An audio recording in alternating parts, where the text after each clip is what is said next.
dabar jau oficialiai sakom, paleidom, labą dieną, labas rytas, labas vakaras. Dabar jau reikia pradėti skaičiuoti, kelintas čia tas podcastas, man atrodo, jeigu neklystu ir jeigu gerai pats atsimenu savo laidas, 7 jau dabar filmuojam tinklalaidę, taip turbūt reikėtų sakyti. 6 sufleruoja, kad 6, supratau, užbėgau į priekį šiek tiek. Norėjau sakyti 7. 7, taip, ir kasgi šiandien yra mano svečias, čia turbūt sunkiausia dalis, kaip kalbėjom irgi su All Town Talks komanda, kad pas jį čia atvažiuoja į pokalbius labai rimtų žmonių, ten Seimo ir ministerijų žmonių čia daryti podcastą ir panašiai, sakau, reikia turbūt to, kaip čia pavadinti, suflerio, kad apibūdint, kas toks yra šitas žmogus, kad nieko nepaminėt. Aš pats nesuprantu. Tai va, aš irgi galvoju ir aš užsirašiau taip. Šiandien su mumis yra Dovydas Karka. Čia sutinku. Kaip reikėtų vienu sakiniu pristatyti mūsų šios dienos svečią, tai turbūt yra neįmanoma. O taip pasirašiau, bet pamėginkime. Motokrosininkas, daugkartinis čempionas ir prizininkas, atstovavęs Lietuvos rinktinę ne kartą Motocross of Nations ir kitose varžybose, treneris, šitas žiūrė geras, verslininkas, dabar jau enduristas ir ralio atstovas, kuris šiuo metu bene karščiausias sportininkas mūsų motocrosso, tiksliau motociklų sporte, karščiausias sportininkas, nes irgi ne per seniausiai jau garsiai ir oficialiai pareiškia, kad važiuoja į Dakarą. Tai ar gerai pristačiau, Dovydai? Gerai pristatėjo, kad ir kaip nenorėčiau būti verslininkas, o tik sportininkas, bet Lietuvoje gyvenant tenka būti ir verslininku, ir sportininku, tai bandau žongliruoti. Aš manau, kad tas netgi yra būtina, apie šitą tavo veiklą pakalbėsim irgi šiek tiek plačiau ir žiūrovai, aišku, to nežino, bet tikrai ilgai derinom su tavim. Gal 2 ar 3 kartus mėginom čia tave prisikviest, bet kaip ir minėjau, kai tiek turi darbinių pavadinimų ties savo vardu, tai manau, kad nėra lengva suderinti savo dienotvarkę ir šiandien, kaip ir kalbėjom, ryte turėjai išlėkti anksčiau į treniruotę į Berčiūnus, bet oro sąlygos turbūt šiek tiek nekėt dabar, kiek norit. Pagadino. Dėl to derinimo, tai vasarą derinom, kai sezonas buvo, tai aš vasarą lygiai taip pat ir savo atostogą su draugė derinos ir nesusiderinu, tai čia žinok. Aš gaunas jau ten 10 derintojas eiliai. Ir aš žinok, tokį juokelį buvau paruošęs nuo pat pirmų dienų, kai jau sakau, reik Dovį kviest. Aš sakau, turiu labai rimtą ir esminį klausimą. Klausau rimtai. Kodėl brolio pravardė tokia? Kodėl Vasė? Nes visą laiką Vasė, aš galvoju, nei pavardė, nei vardas, žinai. Tai galėjai brolį pasikvies, kol čia mane pasikvietė. Nes juokauju.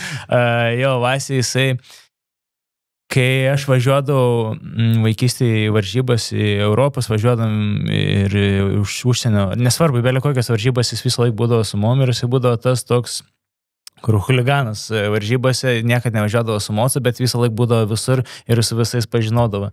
Tai su šiam 5 važiavau Europos čempė ir būdavo Rusė tokia, Liubov, vardas Liubov, jinai važiuodavo su manim kartu klasėje ir jos brolis buvo Vasė.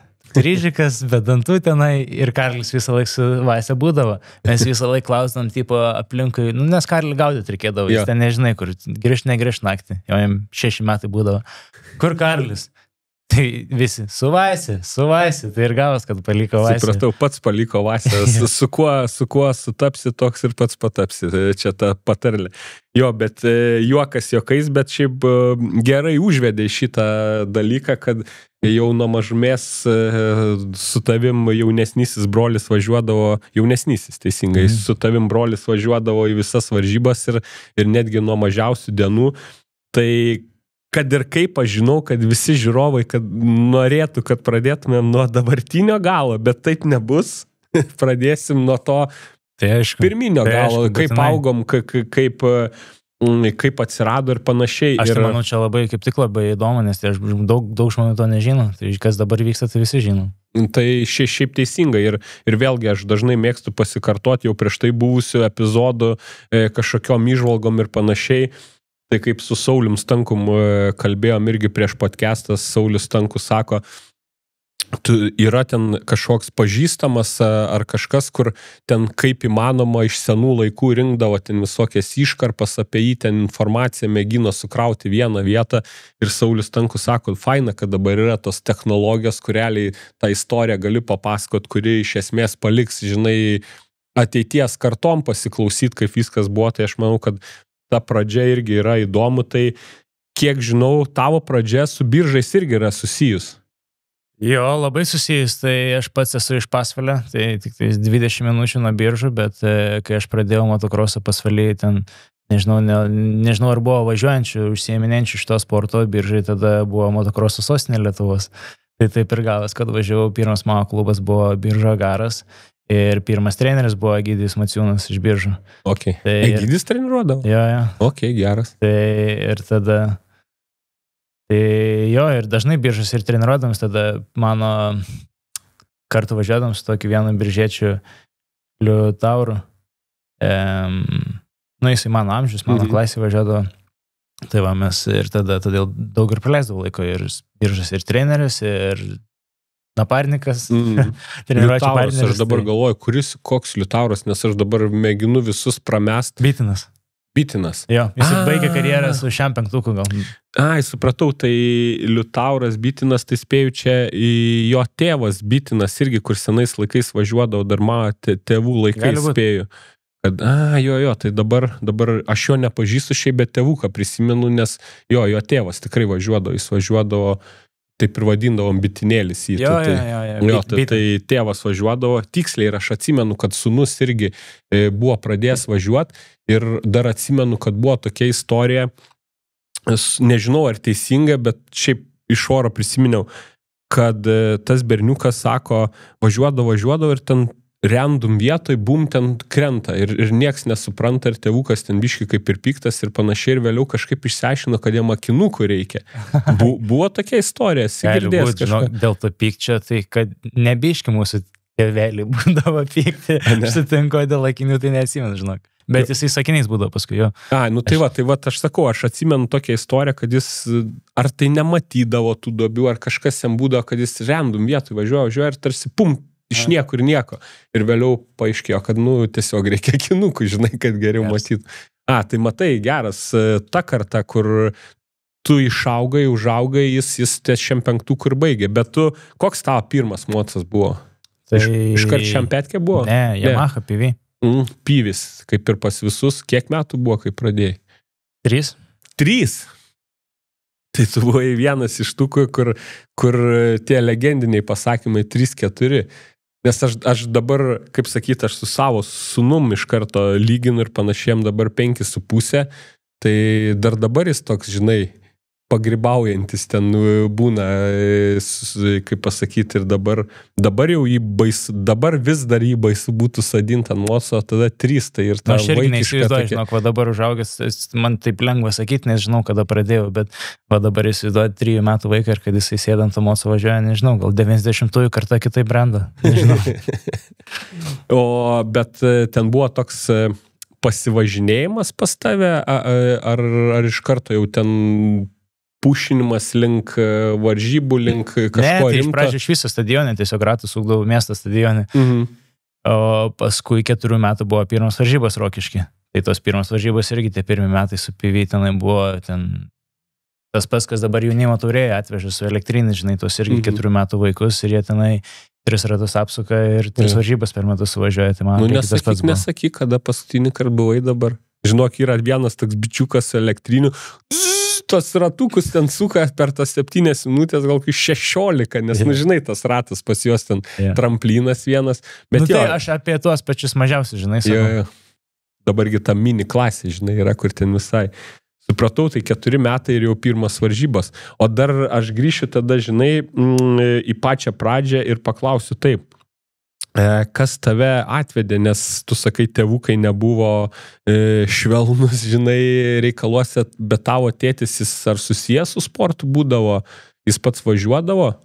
Tai yra įdomi tokia istorija, nežinau, šiaip tai daugas gal kad ir nežino.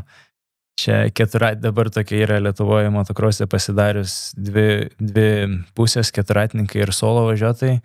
Tai dėl mano tėčio atsirado Lietuvoje keturačių klasė.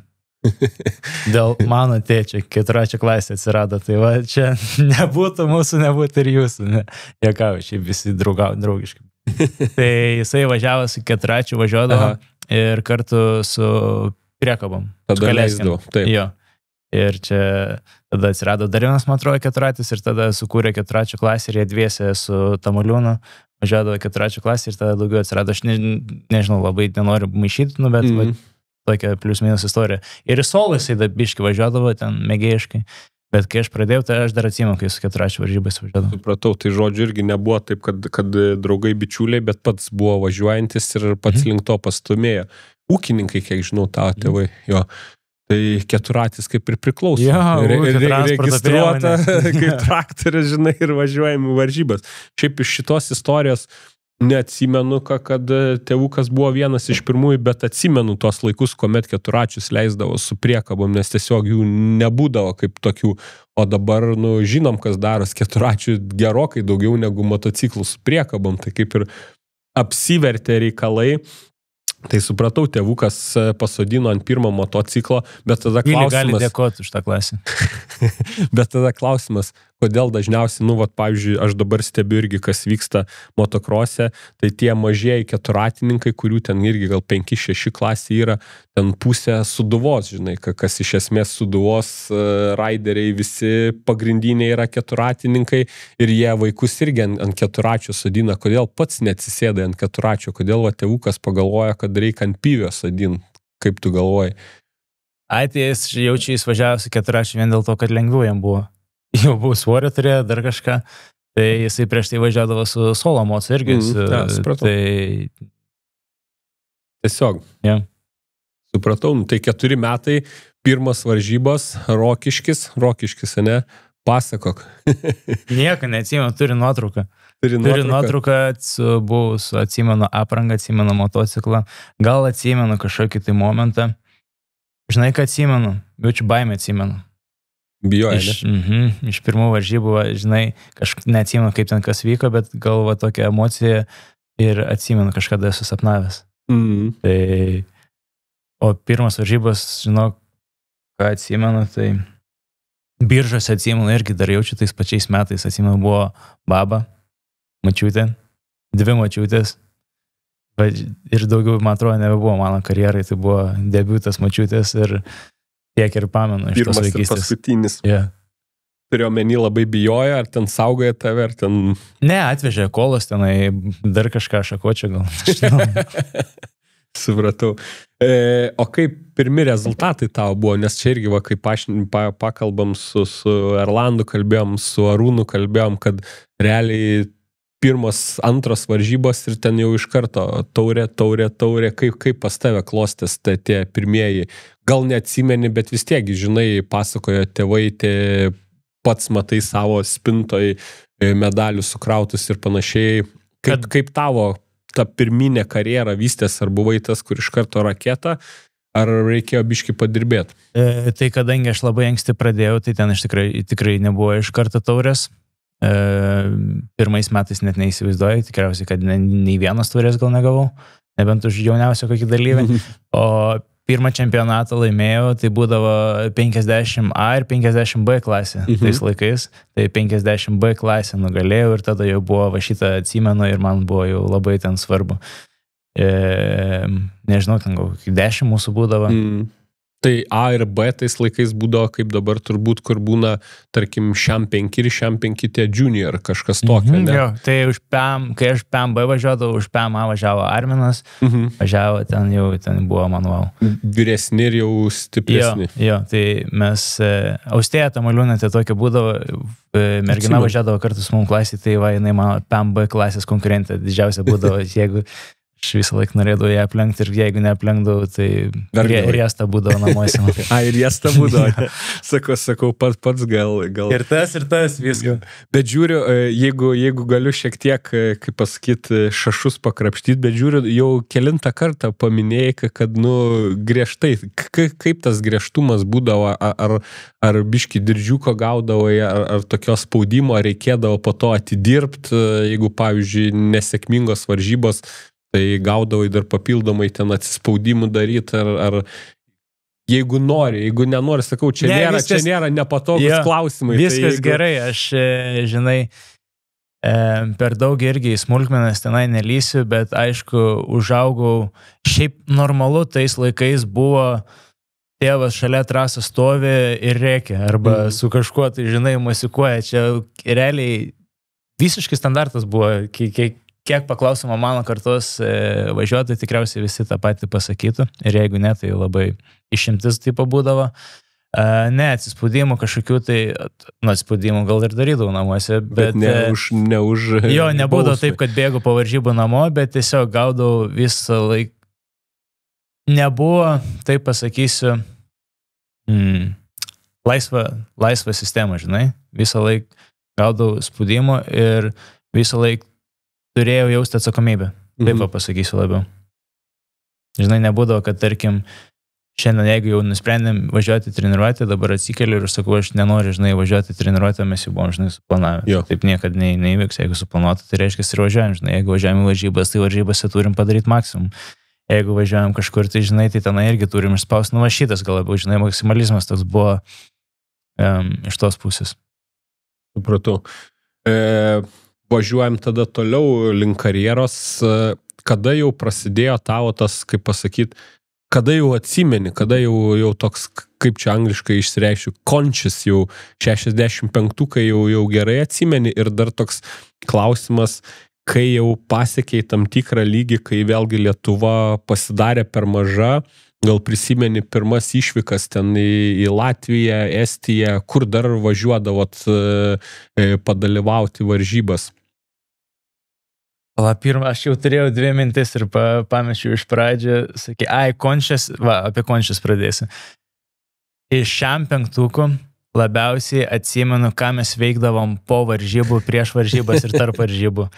Tai tokia motokroso bendruomeniai iš mūsų vaikų būdavo toks pasaulis, kurio aš kiekvienam dabar vaikui linkėčiau tokio pasaulio. Žinai, mes ten tiek nuveikdavom, tiek mes viską prisidarydavom ir prisitrumuodavom iki varžybų ir taip toliau. Tai va, aš ir dabar irgi vedu tokiu principu ir treniruotės ir šiaip vaikus skatinu bendravimo ir tos bendrystės, nes man patys geriausi atsiminimai yra iš varžybų su draugais, ką mes veikdavom prieš ir po, žinai, varžybų. Tai mane iš vienos pusės ta socializacija tokia užaugino ir aš, tiesiog labai faina būdavo. Žiauriai faina. Siausdavot, kaip dabar Maksas irgi Mickūnuose ten, man atrodo, gal po pirmos dienos einu, jeigu neklystu, jau ten pro pedoką, dar su visais atsisveikinu ir einu jau ilsin balso ir čiūčeliulę, žiūriu, Maksas laksto su meškerė, žinai, jau ten gauda kažkokias lydekas, jau ten kviečia, žinai, atvaryk. Tai mes dviračiais visą laiką varinėdavom, visi atsiveždavom dviračius, atsiveždavom kastuvus ir darydavom tramplinus ir šokinėdavom su dviračiais. Jeigu būtų tais laikais suronai, kaip čia dabar yra elektrinė arba kokie nors kiti mažiukai ten pitbaikai, tai ten aš neįsivaizduoju, ten jau nebūtume pusę varžybų baigę, nes ten tiek prisigalvodom viską. Atsimenu, Plungį irgi vieną kartą nuėjom, tenai buvo karvių laukas ir visi turėjom tenai bandyti, elektrinę tvorą buvo, tai visų pirma visi elektrinę tvorą turėjo palies, žinai, kad nusikrėsti jo ir tada ten kažkaip tai karėstas. Bet vienu žodžiu, turlėtus visą laiką vartydavo. Nedarykit vaikai to dabar. Nežinau, kodėl taip būdavo. Toj tipo išsėrės pastatyti. Jo, kažką ten, aišku, kažkas būdavo tam turėti ir tada persdom ir žiūrėdom, kas gausis. Šitas geras. Nenorėčiau, tai ačiū Dievui, kad... Tai pačiai Plungį paskutinis atsiminimas, jo draugelį apirtam atsimenu. Ačiū Dievui, kad aš turiu visą laiką dažniausiai kokį nors ten atskirą, kur būna už tos uždaro parko, nes dažniausiai būna daugiausiai tų likogi, kur prie starto zonos, kur jau ten tas paskutinis jaudulio lašelis dar reikia išvarvinti ir Tai būdavo jo Ropiški, irgi varžybos, va dabar su tais tūlikais, atsimenu, Ropiški buvo varžybos ir viršutin buvo sustatyti tie tūlikai, tai mes irgi ten naktį padirbėjom. Ir nuo ryto net tiek streso buvo, kad kaip čia varžybos bus, kaip čia važiuosim, bet ar už tos tūlikus gausim pizdako, žinai, ar kas nors čia dabar nutiks, ar tėvas sužinos, kad išvartėm. Sužinoja, tai buvo, gavom ir už varžybas, ir už tūlikus. Nu geras šitą. Tai įdomesnis. O paskui pirmas prisiminimas prie antros. Aš žinau, garantuoju, kad tavo mažieji dabar tie aštresni dabar prisiklausė, atsiprašom organizatorių. Ne, gausit visi nuo trenerio ir nuo organizatorių 2 kartus ir dar nuo tėvo. Taip nebegalima, pasikeitė laikai. Jo. O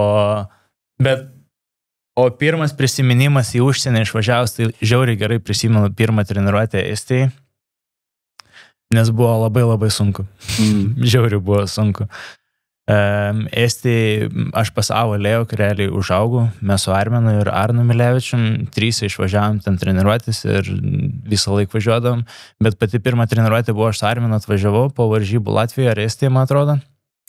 Aš važiavau su 5 Kawasaki, su 8 Suzuki ir jie ten turėjo tokią trasą ant lauko ir kur tiesiog vėžas, didžiulis, gilios vėžas padarytas. Dabar normalu atrodo, dabar ir aš ant lauko turiu trasą ir lygiai taip pat savo vaikus įmečiau tas vėžas, kad jam būtų sunku.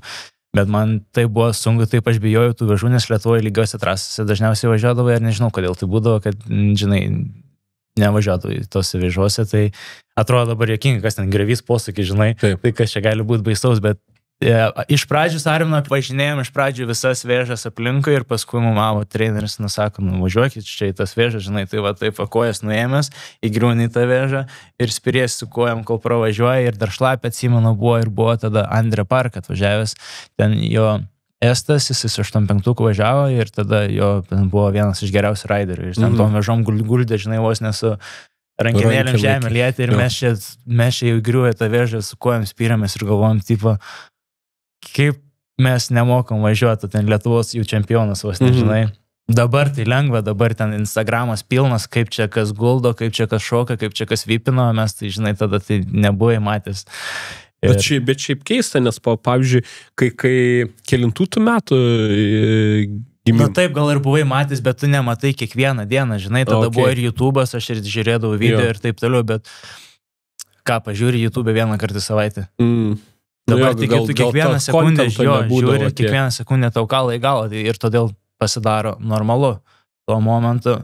Gal tiesiog man iš vaiko perspektyvos, kad man buvo žiauriai sunku. Jo, nebūdavo social, jokios mygtukiniai telefonai ten, jeigu atsiverti. Iš tos turiu pusės omeny, kad man tuo momentu buvo labai sunku, o kažkas va dabar važiuoja kartu su manim trasą ir jisai važiuoja ten 100 kartų geriau negu aš, žinai. Tai gal dėl to tą įspūdį padarė. Tai vat tu iš esmės kalbėdamas apie užsienį ir užbėgai dar į vieną mano temą, kur man visą laiką įdomu ta treniruočių sistema, treniruočių dalis, irgi vat prisimenant, ką pasakojo Arūnas, kad jie tai literaliai, sako, ten turėjom vieną kasetę, ten kažkokią reklaminę, kaip spėjau, kur ten Jeremy Magratas ten šokinėja prieš kamerą ir panašiai. Raino Power atsirado. Jo, nu tai sakau, bet pas jūs jau kind of jau ir buvo, tai vat įdomu, kokia būdavo sistema, ar tu pats be trenerių Estijoje, Lietuvoje tu turėdavai kažkokius ten raidinimo trenerius ar fizinio pasirengimo trenerius, kai to būdavo ten, ką žinau, 13-14 metų. Tai jo 13-14, tai mes čia jau profesionaliai realiai sportavom. Aš čia turiu omeny, mūsų pirmą treniruotę Estijoje buvo 8-9. Jaučiu 27 metais, man buvo 9 jaučiu metai, Arminui buvo 10 metų. Okay. Tai ir nuo šito laikotarpio iki 13 metų, kai man jau buvo arba ne 12 metų, tai labai daug viskas pasikeitė ir labai tiesiog, labai apsikeitė viskas. Ir visiškai kitaip pradėjom žiūrėti visą šitą reikalą, o Lietuvoje iki Estijos nuvažiuojant Lietuvoje, tai aš nežinau, aš net nepamenu, jaučiu su tėvu tik tais ir treniruodavus. Ten nebūdavo nieko profesionaliai, važiuodami treniruotę, važiuodami varžybas, bet nei ten fiziškai kažką papildomai dirbdavo, nei dar kažką. Tiesiog sukdavot ir sukdavot. Jo, tai aš ir dabar, žinai, Vaikus irgi skatino ten, žinai, iki 10 kokių metų, ten jokių ten profesionalių treniruočių, nei fiziškų, nei su motociklu. Kiek, aišku, jeigu vaikas sėdi namuose prie ragelio, tai jį reikia tada, žinai, papildomai ten kažkur vest. Bet mes niekad gyvenime aš nesėdėdavau namuose, žinai, grįžti iš motokroso treniruotės, sėdint dviračiu ir varai tenai. Tai tiek, kiek mes sportuodam laukia, kašį fulė, su dviračiu važiuodam, tai iki 12 metų man nereikėjo visiškai jokio papildomo pasiruošimo, nes man užtekdavo tiek ir dar, žinai, ja. Tai ir iš to, žinai, iš žaidimo pusės, aš gal todėl ir džiaugiuosi, kad mes ten daug su dviračiu važiuodom, ten daug aš skirtingų sportų išbandęs, kad, žinai, tada supranti savo kūną ir jis nebesi, žinai, toks užsidaręs dėžiai, kaip vienoj specifikoje, žinai, nuo 8 metų pradeda auginti vaiką, jis tik tais vieno sporto, žinai, specialistas ir tada užaugia labai tokioj dėžutėje ir tada sunku iš jos išlipti. Supratau. Aš irgi buvau tokį pasirašęs, kaip paauglystėj ir jaunystėj klostės tavo reikalai su sportu, iš esmės tu jau ir atsakei, bet dar toks klausimas gal irgi šiek tiek, kaip čia pasakyt, provokuojantis, gal neprovokuojantis, o pavyzdžiui, tau, kai buvo tokie 12-13 metų, tu jau save laikei profu ir tu apie jokį kitą, kaip pasakyt, outcome net negalvojai. Aš važiuosiu, ten bandėjai mokykloje, ten šokt, bėgt, kažką daryti dar, nes labai dažnai mokyklose ir tie treneriukai, žinai, pamato, kad tu fiziškai esi gerai sudėtas ir kad gerai judi, ten mėgina ten į kokią lengvąją atletiką tave patraukti ar panašiai, ar tu sakydavai, sorry, bet aš turiu savo sportą ir niekur neisiu ir pavyzdžiui, ta pati mokykla, ar tu gerai mokėsi ir ar tu galvoji, kad nereiks man čia tos matematikos, nes aš būsiu pro. Ar toks buvo mindsetas? Vėl 2 minutės. Jo, sportavau vaikystėje labai daug sportų. Iš boksą, futbolą, lengvąją atletiką. Toks jau, kur veždavo į varžybas iš serijos, ar tiesiog? Visus sportus sportavau dėl to, kad važiavau su motociklu. Ir visiems buvo labai aišku, kad aš važiuoju su motociklu ir dėl to aš esu čia. Nuo pat vaikystės nebuvo jokios minties, žinai, ten, kad visi sportai sekės, žinai, bet niekad net minties nebuvo, kad aš iš tam sportė pasiliksiu, nes vienas šitam sportė esu dėl to, kad aš su motociklu važiuoju, man reikia pasiruošti fiziškai. Tai ir treneris, ir mokytoja, ir aš pats, ir tėvai visi šitą labai gerai žinojo. Pasvalys gerai šitą žinojo, žinai, nes nedidelis. Tai, antras dalykas buvo... Dėl mokslų pačių. Dėl mokslų gerai mokinaus. Gerai, tai šitas nežinau, ar čia mamos nuopelnas, ar ko, bet ten pradinėse klasėse, žinai, nesunku gerai mokintis, ten visi gerai mokindavas, bet kai išėjau į gimnaziją, į vidurinę mokyklą ir gimnaziją, mokinaus gerai dėl to, kad norėjau važiuoti su mocu. Nes man buvo tokios sąlygos, žinai, aš jau pradėjau... Gauni 10, gauni naują padangą. Ne, tai būdavo, aš važiuodavau į užsienį, į treniruotės ir į varžybas ir mane turėdavo išleisti iš pamokų. Okay. Ir kad išleisti iš pamokų, aš turėjau gerai mokintis ir turėjau būti geras studentas mokykloje ir rodyti pavyzdį, žinai, vos ne kitiems. Aišku, ten prisidirbdavau ir pas Dyriką buvau ir taip toliau. Bet po šitų momentų, tai 9 klasė labai gerai pamenu, kad jau važinėdom ten ir į Belgiją, ir Olandiją, ir Europos čempus ir susprogdinom bambioškę mokyklai.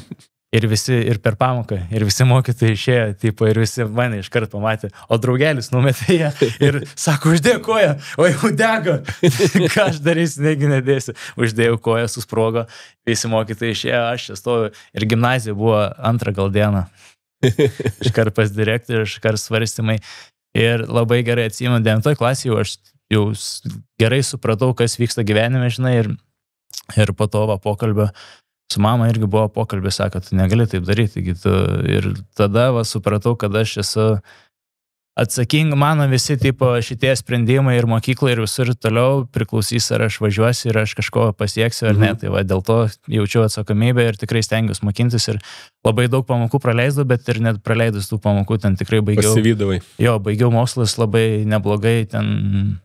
Ir išlaikiau visus egzaminus ir įstojau dar univerą ir taip toliau. Nors paskutinis 4 metus gyvenau Belgijai, ten, žinai, būdavo tokia programa, kad, tarkim, išskrenda 3 savaitės treniruojas, važiuoju varžybas, tada grįžtu, savaitę atsiskaitau viską, ką per 3 savaitės praleidau ir tada vėl išvarau į Belgiją. Tai va taip pamokindavus. Tai gal ir einam dabar jau šiek tiek vėl atgal į trasą link sporto ir papasako, kaip pradėjo klostytis tavo ta tokia, kaip čia pavadint, tarptautinė gal karjera ar panašiai, nes paskutiniuosius, kaip tu ir sakai, paskutiniuosius laikus daugiau mažiau visi gerai prisimenam ir link jų ateisim, bet kada, kiek tau buvo metų ir kokia tai buvo kubatūra, kokia tai buvo klasė, kai tu pradėjau jau važinėti ten toliau į užsienį, į vakarus, pavadinkim taip, kaip ir minėjai, Belgiją ir panašiai, kiek metų, kokia kubatūra ir vėlgi, koks tikslas galų gale?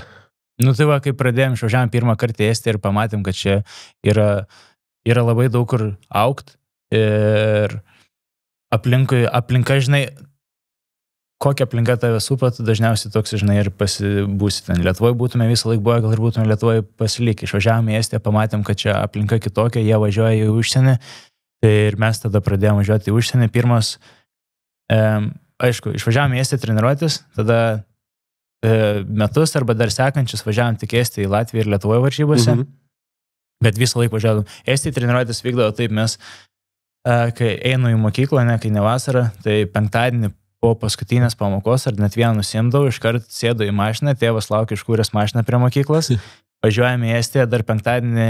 Iš Pasvalio. Jo, dar tai čia kas 500 kg gal.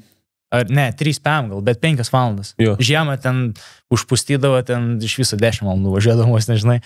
Tai penktadienį gal dar išeis treniruotę pasidaryti, jeigu neišeina, tai šeštadienį, sekmadienį, tada po trefkės iškart kraunis grįžti atgal ir pirmadienį į mokyklą. Ir vos ne kiekvieną savaitgalius tai būdavo. Tai čia va, iš tėvų, žinai, šitas komitmentas irgi, aš neįsivaizduoju, kaip taip gali irgi būti pasiryžęs ir nurautas, žinai, kad tiek ir vaikui investuoti ir laiko ir visą kitą, bet nu ir tada išvažiavom į Estiją, tai važiavom Latviją Estijai ir pirmas Europos čempas buvo Kegamse mano su šiam penktuku. Gal metai po to, kai jau pradėjo normaliai treniruotis, buvo žiauriai sunku. Taip pat sunku jaučiu kaip ir Estijai pirmoji treniruotė. Prilyja, dar buvo šlapia, bet jam bus su Suzuki 73 numeriu ir per parado ratą Lietuvos vėliavą turėjau vežiaus. Tai šitaip pamenu, bet nežinau, paskutinis gal atvažiavau ar prieš paskutinis, jo, belekai buvo sunku. Europas, ne, čia buvo, sakė. Jo, Kegamse buvo. Bet čia buvo irgi tas regional, kur būna, tada, čia jau buvo visi ten tada, kai aš važiuodavau, jo, būdavo vis bendras Europos čempas, tai ir Geizeris su mum važiuodavo, ir Ferrandis važiuodavo, nu jie su 8-5 tai būdavo šustriausi tenai. Ferrandis būdavo kaip šių laikų, kaip šių laikų Jet Lawrence. Jis būdavo toks irgi stilius jo visiškai kitoks ir jisai jo Geizeris, žinai, toks susikaustęs. Tai va, Ferrandis visi labai žiūrėdamis čia. Herlingsas irgi važiuodavo, tai Kegamse gal ir buvo Herlingsas tais metais. Įspūdingi vardai šalia, ne? Jo, tai va, mes ir užaugom, kai ta Europą, sakau, būdavo bendras, aš su Prado važiavau varžybose, tai visą vaikystę, žinai, ir mes gaudavos, kai išvažiuoja Europos čempą, tarkim, mes lietuviai su kemperiu, žinai, visą laiką keliaudom, nes neapsimoka važiuoti į Italiją ir grįžti į Lietuvą. Tai susikrauni ir ten su to kemperiu visą vasarą praleidi su šeima. Tai tarkim, varžybos Italijai, tada sekančias Ispanija ar kur nors. Tai nuo tų varžybų Italijos iki Ispanijos visi stengdavomės kartu važiuoti treniruotis. Tai bet važiuodavo ir brolis, ir mama, ir tėtis. Nu, kaip visi. Kada, jo. Ten nesigaudavo visą laiką, žinai, visiems, kartais aš tik su tėčiu, kartais šeima. Bet esmė yra, kad, žinai, ir tada ir trefkės važiuoja, ir su Prado treniruojas, ir su Geizeriu treniruojas, ir tada varžybas su jais važiuoja, tai tokia labai bendra. O taip gaudavos netyčia, kad atvažiuoti į kažkokią trasą, kuri tuo metu veikia? Ne, tai susitardavom, sakau, nes, žinai, grinai su jais pačiais tardavote. Nes nebūdavo tais laikais irgi Facebooką, tai tu nežinai, kuri trasa paruošta, kuri neparuošta, turėdavom. Žurnalas toks būdavo, vokiečių padarytas su trasų pavadinimais ir koordinatėm. Tai kai mes išvažiuodami kelionės, aš visą laiką būdavau atsakingas žiūrėti trasas, kurios yra pakeliui pagal žemėlapį ir tada žiūrėtas koordinatės, suvedu koordinatės į TomTomą navigaciją ir tada su tėvu bandom važiuoti ir tikimės, kad ta trasa bus atidaryta. Nes ten numerių irgi ten sunkiai būdavo paskambėti, tai va todėl dažniausiai po varžybų visi susitardom, vienas sako, žinau, ta trasa bus paruošta, tai ir važiuojam tenai. Ok, žiauriai faina, ne? Nu, taip, tai iš dalies tas navigacijas mano tipo ir dalykas dabar realiai perėjęs, blema, sakau, gerai, kad aš užaugau dar tuo momentu, kai ir atlasą reikėdavo, žinai, žiūrėti, ir žemėlapį ir taip toliau, tai biški tą orientaciją supranti. Dabar, kai pats važiuoji su komanda į Ispaniją, tai tu jau ir tas ir būna, kuris naviguoja, ne? Tai ten jau labai paprasta dabar Ispaniją visiems nuvažiuoti. Visa ir trasa išnuomata, ir paruošta, ir viskas aišku, ką valgysi, kaip važiuosi, kur važiuosi. Tai čia, žinai, tas iš tikrųjų iš dalies tai tą ir biški tokį malonumą atima, žinai. Nėra tokio jauduliuko, netikėtumo faktorius. Jo, nes ten visa vaikystė netikėtumas vienas didelis buvo. O gali šiek tiek papasakoti apie savo rezultatus, va, toj tarptautiniai arenoj, gal kažkokios kelios varžybos, kur pavyko iššaut labai ir nuo to irgi gal šiek tiek buvai užkeltas ant žemėlapio prieš rimtesnės, didesnės komandas, ar kažkokį tokį jau respektą gavai, gal prisimeni kažką tokio? Jo, tai va su šiam penktuku, kai pravažiau Kelmse, tada vienas varžybas tik varėm Europos čempionų. Ir tada kitais metais, neklystu, labai stipriai dirbom ten žiemą, bet visą žiemą jas tai praleidom, ant sniego dirbom, treniravimas Europos čempionatai, prie -15, -20, žinai, Ispaniją jokiai nevažiavom. Ir kitais metais Europos čempionų labai neblogai sekės važiuoti, važiavom visą, man atrodo, čempionatą, tai baigiau gal 11 bendrai. Tuo momentu važiavo, visi buvo KTM-ai, aš važiavau su Kawasakiu ir Ruben Fernandes važiavo su Kawasakiu, tai mes dviese buvom, Ruben irgi jis neturėjo iš viso pinigų, ten atvažiuodavo su tėvus tokiu nuperstų būsų ir Kawasakis dar pigesnis būdavo, tai tikriausiai ir važiavo su Kawasakiu, tai dviese važiavom ir panašiai mes ten važiuodavom 10-tukė. Tai tas Ruben Fernandes, dabar su Honda gamyklinė važiuoja. Tai Valkensvarde, atsimenu, geros varžybos buvo Olandijai smėlį, 11-10 gal buvau, tada, tai tą sezoną ir 10-tuką kartais įlipdavau ir ten biškai už 10-tuko kvalifikaciją, ten gal ir 5-tuką įlipdavau, nes skirtingos grupės, žinai. Ir tie metai ir buvo, kur jau tipo prasilaužiau ir pradėjom jau tada ir su Olandais kalbėti, ir su, žinai, variklius, kas daro, čia gal paremsim, čia gal dar kažką. Ir pradėjom rimčiau tai žiūrėti. Jo. Jūs iki jų daidavot, ar jie iki jūsų prieidavo ir sakydavo? Mes visą laiką, visą karjerą mes turėjom prie kažko prieiti, taip, kad, žinai, čia ateisi taip ir lauksi, tai niekada ir nesulauksi. Jo, supratau. Tai žodžiu, 65-ko karjerą Europos čempionate, 10-11 vieta, o dar įdomu, kiek varžybų būdavo į sezoną? Kiek reikėdavo pravažiuoti? Europos čempionų? Jo. 5-6. 5-6. Ir turbūt ir mūsų į regionę kokie 1-2, tada jau visą laikį į vakarus. Dabar, kaip pasakyti, aš nevažiavau viso čempą tais metais. Mes važiavom tik kelias varžybas. Ir Olandijai, kaip ir sakiau, tada Vokietijai. Ir čia iš tų atsimenu rezultatus. O pradžia sezono buvo varžybos Rumunijai, Bulgarijai. Tai Arminas tais metais su Arnu Milevičium, jie važiavo visą sezoną. Ir pamenu, ten labai šlapia buvo Bulgarija, bet mes nevažiavom, nes ten toli ir dar, žinai, tiek nebuvom pasiryžę. Ok. Ir tada jau prisimenam šiek tiek didesnius laikus jau. Beje, vakar ar užvakar, kada ruošiaus biški pokalbiui ir sakau, reikia tiesiog Dovio Instagramą, žinai, praskrolint, pasižiūrėti, kas vyksta. Ir aš taip skrolinu, galvoju, what the hell, skrolinu ir jau tiek daskrolinu, kur tavęs jau nuotraukui nebet pažįstu, ant kiek jaunas. Yra, aš irgi kartais jo įsijungiu. Ir skrolinu ir galvoju, kada prasidėjo Instagram ir bum, įeinu į Google, Instagram started 2010, ten 20 vidury, tavo pirma nuotrauka įkelta 2012. Tai realiai Instagramos kaip po appso pačioj pradžioj, kai jaučiu buvai vienas iš pirmųjų, kur ten grinai vaikas dar ten. Atsimenu dar šitą nuotrauką selfie, mes buvom Kandavai stovyklai Latvijai ir Instagramas, kažkoks tai Instagramas yra ir nusifotkinam selfie ir įsikėlėm ir vapšė, aš nesupratau, žinai, to momentu, kas tenai vyksta, kas tenai, bet nusifotkinam ir įsikėlėm. Jo, tai aš beskrollindamas ir pradėjau žiūrėti, tavo pirmieji jau didėjai mocai 125-kas, irgi KTM-as buvo 73, ne, numeris? Ne, 71. 71, tai va, sakau, kad iki galo ne viską sužiūrėjau. Tai čia jau Lietuvoje visus kaldavai. Kas Lietuvoje, pavyzdžiui, 125 jau einam ant rimtesnių mocų, kaip Lietuvoje tu pats atrodai prieš tų metų, kaip pasakyti, competitioną ir panašiai, kas buvo matai, ten tie. Aš toj kartoj biškių užaugau, kuri tokia nei ten. Tarkim, su 6-5, žinai, ar 8-5.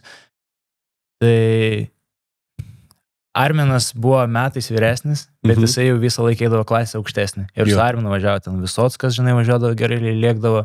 Tada ir dar būdavo tokių raiderių, tai va jam būdavo nemažai ten tos konkurencijos pradžiai, paskui irgi nebelabai.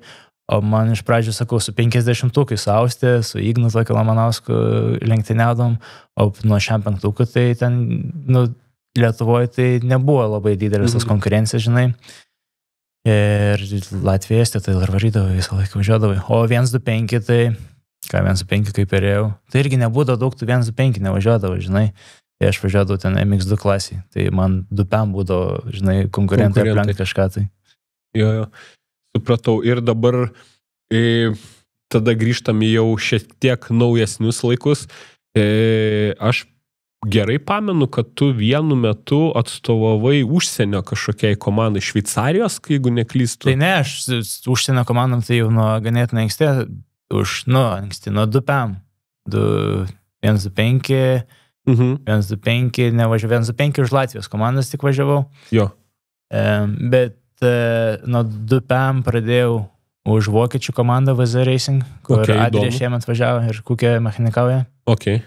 Tai ten buvo tik pradžia tos komandas, tai aš 2 metus už juos važiavau. Tada... Kaip atsidūrė va tenai? Nes tu sakai, kai būdavo mažesni, žinai, jaunesni, patys prieidom dėl ten motorų ir panašiai. Suderino. Mes matai, jau su 125, su 85, 125 jau mes dažnai Belgijai būdom, o su 125 jau net ir gyvenom Belgijai, nes mes 4 metus nuomojomės ten būtą ir mes ten labai daug laiko praleisdom. Tai gal ten ir jau gyvenom ir ten visi, žinai, sukas tam pačiam rate ir tėtis kažkaip taip susikalbėjo, VZ savininkas yra rusakalbis, jis iš tų kraštų, tai, žinai, jie gerai susikalbėjo ir taip ir gavos. Tada 2 metus už juos važiavau. Ir tu gali papasakoti šiek tiek, jeigu tai galima papasakoti, kaip atrodo tas kontraktas, ką tu įsipareigoji jiem, ką jie įsipareigoja tau ir kaip vyksta, ar tai yra bent kažkiek panašu į factory racing, kur ten sėdi ir visi kartu vienoj fūrai važiuoja. Čia šitas dalykas, čia nėra factory racing, kaip tik factory racing visi atskirai važiuoja ir atskiruose viešbučiuose gyvena. Su lėktuvais. Jo, privačios komandos daro taip, kaip tu sakei. Tai jo, mes gyvendom pas VZ Racing Vokietijai, pas jo tėvą. Jo tėvas turėjo namą ir mes 3 ar 4 sportininkai gyvendom jo name. Pusryčius padarydavo mama, žinai, mes kartu vienam lovai realiai mėgo, aš su Rusiu tokį mėgodavau Lopatinu. Jokingas labai. Šiaip girdėta pavardė. Jo. Nežinau, žinok. Ne? Bet jis jokingas labai gerai vypindavo. Ir nurautas toks buvo, tai mes su juo sutarėm irgi. Tai vienu žodžiu, gyvenom pas name tenai Vokietijai, kartu su dar 3 sportininkais važiavome į treniruotis vieną mašiną, važiavome varžybas vieną mašiną, tai kaip tik privačių komandų čia labiau toks gyvenimas. Supratau, kad vienoj toj fūroj visur kartu, o ne ten su jetplane'ais. Supratau. O kiek metų čia tau? Man labai... 16. 16. Tai va, ir džiaugiuosi dar iš to, žinai, kad 16 metų va, ir Belgija ten vienas pabūdavo, žinai, ir reikėdavo kartais ir pasimechanikauti, ir valgyti pasiruošti, ir treniruotis daug, tai va to savarankiškumą tikrai užaugino. Tai va aš tą, žinai, ir norėjau tokį, kaip pasakyti, link to ir pritraukti, kad ir save prisimenant 16 metų, ką jau ten labai veikdavau, žinai, biržose, ką diskotekas darydavau, iš serijos panas rūpėdavo, ten krepšio kamuolį pabaksnodavai, bet, žinai, visą laiką iš esmės šalia mamos ir tėčių, žinai, tėtis paima, tėtis nuveža ir ten to savarankiškumą, reik pripažinti, kad daug nebūdavo. Tai šiaip 16 metų palikti vienam, ar buvo baisu kažkiek, ar sunku būdavo nuo šeimos, man, tiesiog įdomu. Aš kažkaip nežinau, jau nuo pat vaikystės, mano vienas tikslas buvo būti profesionaliu sportininku, gal ir čia ir buvo klaida, aš ir perspaudžiu save. Ir nes aš vien tik tais vienu fokusavęs, žinai, dalykų buvau, aš čia būsiu toks ir man niekas daugiau neįdomu, žinai, nei klasės ekskursijas, nežinau, 2 ekskursijas gal buvau, nes kai ekskursiją mes į Trefkę varom. tai ir vien tik tai, žinai, tuo gyvenau ir kai atsirado ten, kaip tik džiaugiaus, kad aš galiu būti va čia Belgijai treniruotis ir kad aš ir vienas, man sunku biškai gal, bet aš niekad nebuvau ten, žinai, pasimetęs tas vaikas, aš ir draugų susirasdavau ir taip toliau. Tai buvo sunku gal iš tos pusės, kad po treniruočių, žinai, tu pavargęs ir dar reikia darytis valgyti, žinai, ir namų ruoša, jo, kažkas tai va tokio. Bet kad sunku, nežinau, sakau, aš tiesiog visą laiką turėjau tikslą svajonę, ir, žinai, jo, ir žinau, aš mėgaujuos tuo, nes man žiauriai patinka labiausiai, žinai, gyvenime ir turiu daryti tos papildomus dalykus irgi, žinai, tai... O ką tu kaip raideris, vat, pavyzdžiui, kai tu važiuoji už tokią komandą, ką tu kaip raideris jiem įsipareigoji? Tu turi paimti taškus kažkokius, tu turi irgi ten rodyti gražiai maikutę, sakyti, kaip čia viskas... Žiūrėk, aš paprastai ir aiškiai papasakosiu iš karto užbėgsiu. Nieko ten nebūdavo, jokio kontrakto, nieko ten. Kaip, žinai, susitarimas kažkoks tai yra, motociklas yra, važiuojame treniruoti, važiuojame varžybas. Čia dabar Lietuvoje pusė komandų daugiau sureikšmina šitos dalykus, negu tenai, žinai, iš tikrųjų yra kažkas. Okay. Tai. Ir iš to dalyko, kai važiavau už belgų jau komandą Kramer Racing, tai jau tenai buvo kontraktas, žinai, dėl to, kad mes turėjome jiem pinigus mokėti ir jie už tos pinigus... Jie buvo atsakyti, ką aš gaunu, žinai, už tos pinigus. Už VZ aš nemokėjau nieko, jie man padėdavo, žinai, ir tenai buvo tokia komanda, kur ten, žinai, labai daug neprisideda kažkuo tai, bet dirbdom kartu. Motociklai, man atrodo, net mano būdavo, aš tiesiog pas juos gyvendavau, žinai, treniruodavausi, varžybas važiuodavau ir ten, žinai, kontaktai, variklius padarydavo gerus ir taip toliau. Bet ten kažkokio kontrakto ir dar kažko, tai įsipareigojimo, logotipų, ten 100 metų. Net tas dar lygis turbūt spėjo. Jo. Ne, tai lygis jau aukštas buvo, ir Radakė važiuodam, ir Europų, žinai, važiuodam. Čia palyginus pagal Marius važiuoja, žinai, dabar tos pačiose varžybose, tarkim, jis aukšto lygio sportininkas. Jo. Nu, tai lygis aukštas, bet susireikšminimas žemas. Okay. Pati komanda gal tokia, žinai, jos vaibelis, pavadinkim taip. Kaip tu galvoji, tam jau nekalbėkim, dabar jau pamirškim tas mažas klases, bet dabar, kai jau esi... 85 neprieė, mano pat karjeros pikas buvo, bet... Tai prašau. Tai Dovi, mano klausimas va ir buvo, dabar toks, iš esmės, aš ir norėjau paklausti, kada buvo tavo tas karjeros pikas? Tai tu sakai, kad tavo karjeros pikas ir tu buvai pačioj viršūniai, kai buvo 85-ukai? Jo, iš to rezultatų, žinai, pusės, nes 85-ukų buvau Adaikė trečias, vienas varžybas. Ar antras, man atrodo. Prado buvo trečias. Prieš tai Prado tose pačiose varžybose aplinko antratą, nes pirmas varžybas 85 buvo, bet čia važinai su tokiais tipo vardais. Ir 1-2-5 dar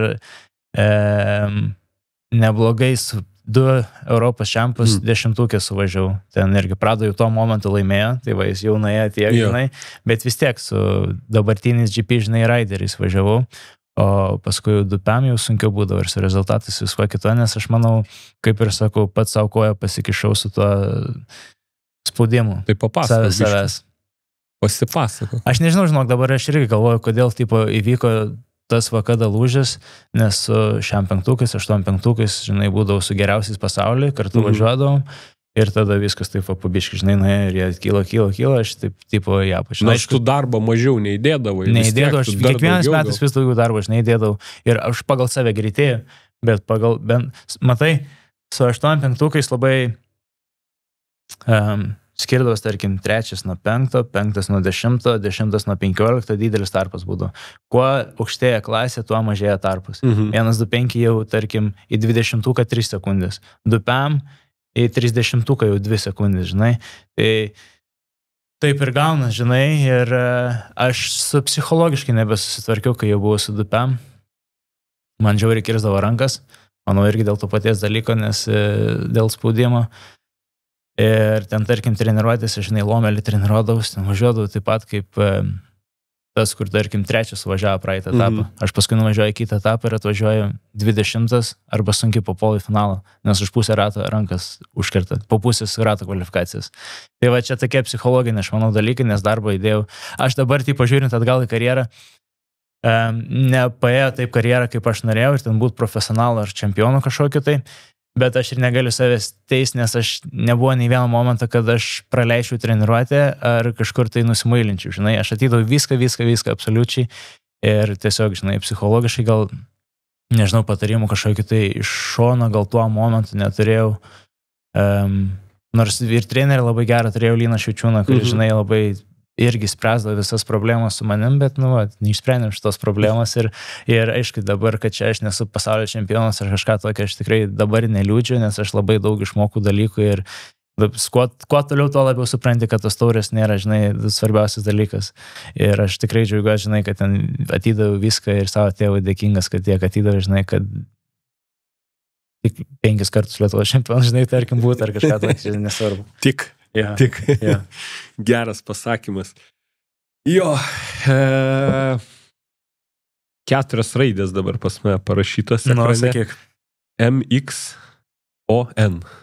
MXON. Turbūt niekam nereikia verst, nebent Dominikui, mūsų komandos Motocross of Nations. Tai kiek išverst?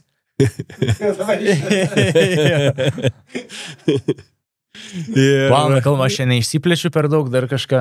Ne. Gerai? Viskas gerai. Aš galiu kalbėti, mes apie motocrossą kalbam, aš irgi važiavau čia tipo į podcastą, tu klausai kitų, ar čia jaudinės, aš niekiek nesijaudinės, nes mes apie motocrossą kalbam. Aš kaip su draugeliu, žinai, apie motocrossą gali kalbėti. Tai iš esmės taip ir yra, tai apie tai ir kalbam. Ir sakau, tu dar toks yra dalykas, tas žodis podcastas, žinai, yra tinklalaidė ir panašiai. Bet taip gaunas, kad dažnai taip, kad aš kalbinu, žinai, ten užduodu klausimą ir dar kažką ir vat mum kalbant irgi, tu sakai, blemba, apie 8-5 nepaklausai, tu žinok, varyk. Ta prasme, mes kalbamės, tai nėra į interviu, čia įrašinėk, Dominikai, šitą. Tai sakau, mes pokalbį, žinai, yra ir jeigu tu kažką nori prisiminiai, nepasakėjai, pertrauk mane drąsiai, žinai. Aš linkęs pertraukinė, todėl aš laikausi, aš stengiuosi tave, nes, žinai, pas mane mintis taip veikia, kol tu pabaigsi klausimą, aš 3 mintis pas mane bus ir aš galiu jas pamiršti. Tai supratau. Čia gal irgi pasiekmė šitą, žinai. Čia kaip kažkokiam filme buvo tas su Jake Gyllenhaal. Žiauriai geras aktorius, man jis taip patinka, vienas mėgstamiausias aktorius. Tai dabar tas apie muštynės. Su Post Malone buvo. Ne, tai ten dabar tas, kur Roadhouse. Su Post Malone. Jo, kuris ten Post Malone buvo. Tai buvo tarp ten, kurie kovės kažkurio tai momentu, jis ten dvikoje stovėjo, man atrodo. Pačioj pradžioj. Kažkada tai. Jo, tai žodžiu, tai tenai buvo viena frazė. Are you just happy or you been punched too many times? Tai pastovai panašiai irgi. Tai vat, Motocross of Nations, ne? Čia yra irgi labai daug istorijų, nes mes irgi pačioj pradžioj, kaip kalbėjom, kad ir daug istorijų yra, galėsim susitikti dar ne vieną kartą, nes šitų istorijų, tai neįsivaizduoju. Serijom reikia sudėlioti. Ir daug istorijų yra, ir aš, tu kaip ir minėjai, patys filmavot irgi podcastą, turėjot laidą ir jeigu neklystu, Vytautas Bučas ten irgi turėjo ir aš kažkurią laidą klausiau. Ir man atrodo, ar tik ne su Giedre, su prezidente buvo viena laida. Ir kažkaip irgi buvo kalba apie Motocross of Nations ir būtent apie Ameriką. Jūs buvot vieną kartą Amerikoje ir kai pasakojo apie Ameriką, sako, jeigu ne Dovis, ten turbūt nieks ir nebūtų išvažiavęs. Nes sako, Dovydas antiek užpušino visus ir sako, hebra, reikia daryti ir darom. Ir nuo to viskas užsikūrė, viskas pradėjo eiti ir panašiai. Tai kiek tu kartų Lietuvos rinktinę atstovavai? 6 kartus, ne? Ne, jaučiu, žinau gerai, nes dabar CV dariau Dakarui, tai... Supratau. Ir klausimas, tu visą laikę MX2 važiuodavai klasiai? Ar buvo, kai važiavai? Ne, paskutinį metą pradėjau MX2, nežinau, aš tau galiu paskaičiuoti. MX2, Magiorai, tada Asen MX2, tada Anglijai dar buvo MX2, tada Mantova jau 4 PM. Bet Amerikai vėl MX2. Vėl MX2. Jo. Tai 4 kartus 2 PM ir 2 kartus 4 PM. supratau. Ir aš noriu daugiau dėmesio ir duoti Amerikai. Noriu duoti Amerikai daugiausiai dėmesio iš Motocross of Nations ir vienam epizodui, ar ne? Okay. Jo, tai apie Ameriką pakalbėkim. Tai nei Amerikai, nei ar nepapuolėm į finalą, tai gali kažką įdomiau išsirinkti. Ne, bet aš norėjau į tave pažiūrėti, kaip ir sakiau, ne tik kaip į sportininką, bet kaip ir žmogų, kuris, kaip pasakyt, daro dalykus, žinai. Nu tai Amerika, žinai, Amerika visą gyvenimą, man augant buvo svajonė, kad išvažiuoti į Ameriką, bent jau pravažiuoti kažkokioj, tai žinai, toj trasai, nes visą laiką užaugau tik ant Amerikos video, žinai, žiūrint, ten aš Adam Censarulos 8.5, aš nežinau, kiek esu pražiūrėjęs, kai jisai, žinai, pilna eina, ten per tas lygias trasas, ten kiekvieną dieną atsikeldavau ir žiūrėdavau. Ir buvo visą laiką svajonė. Ir taip gavosi, kad tais metais aš buvau biškį apstojęs profesionaliai važiuoti, kai Nacijos Amerikai. Nes treniravau daug, su Eimantu daug važinėdami varžybas ir mažai buvo laiko. Ir taip kažkaip tai važiavam su Eimantu, vienas varžybas buvo Kukė, aš ir Eima. Su kemperiu važiuojam ir kažkaip mintis, nežinau, kas čia davė. Arba šiaip ant prikolo kažkas parašė, važiuosi į Ameriką ir aš taip pagalvojau, iki tol, nors čia jau buvo vasaros vidurys, o į Ameriką planuoti Nacijas, tai jau žymiai anksčiau reikia pradėti. Sakau, važiuojam į Ameriką. Sakau, mano svajonė visą gyvenimą buvo. Važiuojam, tai tą dieną atsimenu pakėliu visus ant kojų. Pakėliu Giedrį ir Arminą. Mes daugiausiai tenai ir organizavom. Mes rinkom rėmėjus patys. Mes su Arminu nemažai surinkom rėmėjų. Tai ėjau ir susitikimus ir visą kitą. Tai rinkom biudžetą ir išėjęs rinktą biudžetą. Ačiū labai Lituanika prisidėjo. Žinai, sponsorius Lietuvos motokroso mecenatas buvęs. Ir su aprangom, ir su dizainas. Realiai susiorganizavom patys savo kelionę, žinai, aišku, prisidėjo ir Giedrė, ir kiti rėmėjai, bet čia buvo mūsų iniciatyva. Tikrai nelaukiam rankas ištiesi ir mums nieks nesakė, čia davai. Kas buvo trečias važiuokite į Ameriką, Domantas. Jasdaus. Jo. Tai ir susiorganizavom, ir išvažiavom. Ir labai gerai laiką praleidom, ir labai džiaugiuosi, kad taip įvyko.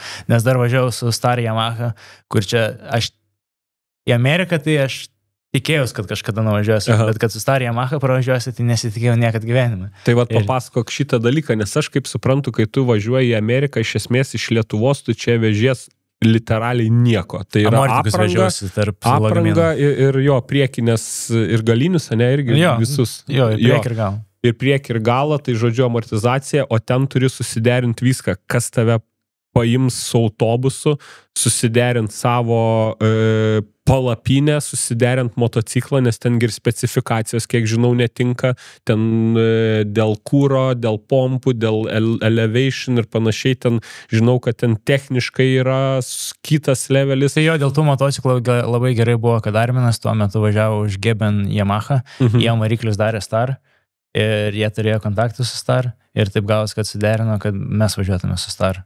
Nes ten, jeigu nebūtų tokio kontakto, tai ten neįmanoma papulti. Tai jūs visi trys važiavote? Ne, Domantas važiavo su Gazgazu Marshall Welton. Jis yra šiemet už Hep Suzuki važiavo, man atrodo. Geras raideris, bet irgi Arminas jį suderino, tai Amerikai Arminas labai stipriai su motociklas padėjo visiems. Tai gavos, kad jūs tiesiog gaudami kontaktas per Armino komandą, gavot kitus kontaktus ir jiem patys rašydavot, skambindavot ir sakydavot, can you help us provide with the bikes? Jo, tas Yamahas mūsų suderino, tai Armino komanda, menedžeris jo, o Domantui motociklą tai Arminas pats pažinojo, tai Veltiną, žinai, iš tiek labai daug pažinčių per visą pasaulį, žinai, iš to sporto mes užsiauginam, tai ten, žinai, Veltinas yra važiavęs Europoje, jie su Arminu sutardavo, Arminas jam parašė, sako, aš savo mocą galiu išnuomoti ir viskas taip ir gavo, susidėlioja. Tiesiog reikia noro ir iniciatyvos ir viskas pasidaro.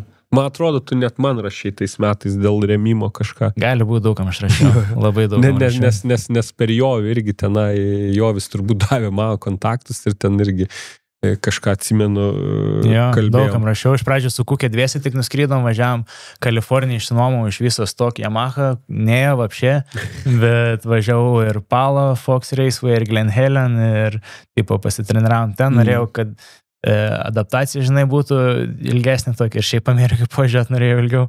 Su Kukė nuskrydom ten, tada į Floridą nuskrydom, kur jau Star motociklą testavom Carmichaelo compound'e. Tai tam irgi Carmichael atvažiavom į, kur aš vaikystėje visą gyvenimą žiūrėjau ir tipo, mano dievas, žinai, buvo ten tas visas trasa, ta jo laistymo fūra su 4 numeriu ir mes čia esam, čia nesupratau, žinai, to momentu.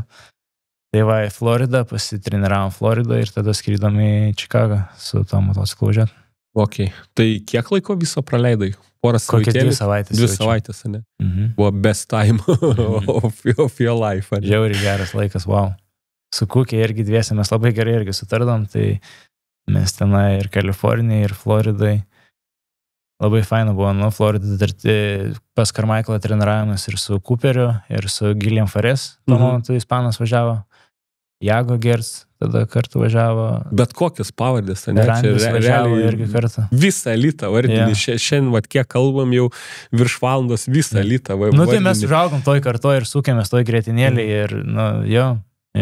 Nes man tai, žinai, man kaip fanui, man kaip žiūrovai, aš tiesiog kaip prie jų prieini prie tokio levelio, ten per kokias MXGP ar per nacijas, ten, žinai, Dabar kitokie ir tie širpuliukai, mes kai vaikai būdom, tai jokių širpuliukų nebūdom, ateini su dviračiais ir važiuoja, ir tu prado ar neprado. Tai prikolas yra Šiauliuose, kai buvo Europos čempas. Aš mažas dar buvau, Karlis buvo iš vis mažas, gal 5 metai jam buvo. Ir visas padokas suėjo į test treką Šiaulių, nes tenai mes buvom iškasę trampliną Karaliui, o jisai su balansiniu dviratuku užlipdavo ant tokio aukšto kalno. Ir jisai su to balansinį dviratuku nuo to kalno varydavo ir šokdavo per tą trampliną. Tai ir Geiseris, ir Bernardinė tuo momentu labai gerai, italai visi. Tai, crazy, tipo, koks čia vaikas važiuoja, šakinėja. Ir tada mes jisai užlipo ant kalno, mes iškasėm duobę nusileidimą. Geiseris visi ten, žinai, stovėjo. Tai va ir apie tokius momentus, žinai, mes visi tiesiog Karlius šakinėjo su balansinį dviračiu, mes visi ten pasaulio čempionų, žinai, stojo ir visi žvengiam ir visi mes, žinai, tie patys, to pačią lygį esam. Tai paskui iškasėm duobę nusileidimo, jis nežinojo, stojo viršų, sako, davai, varyk.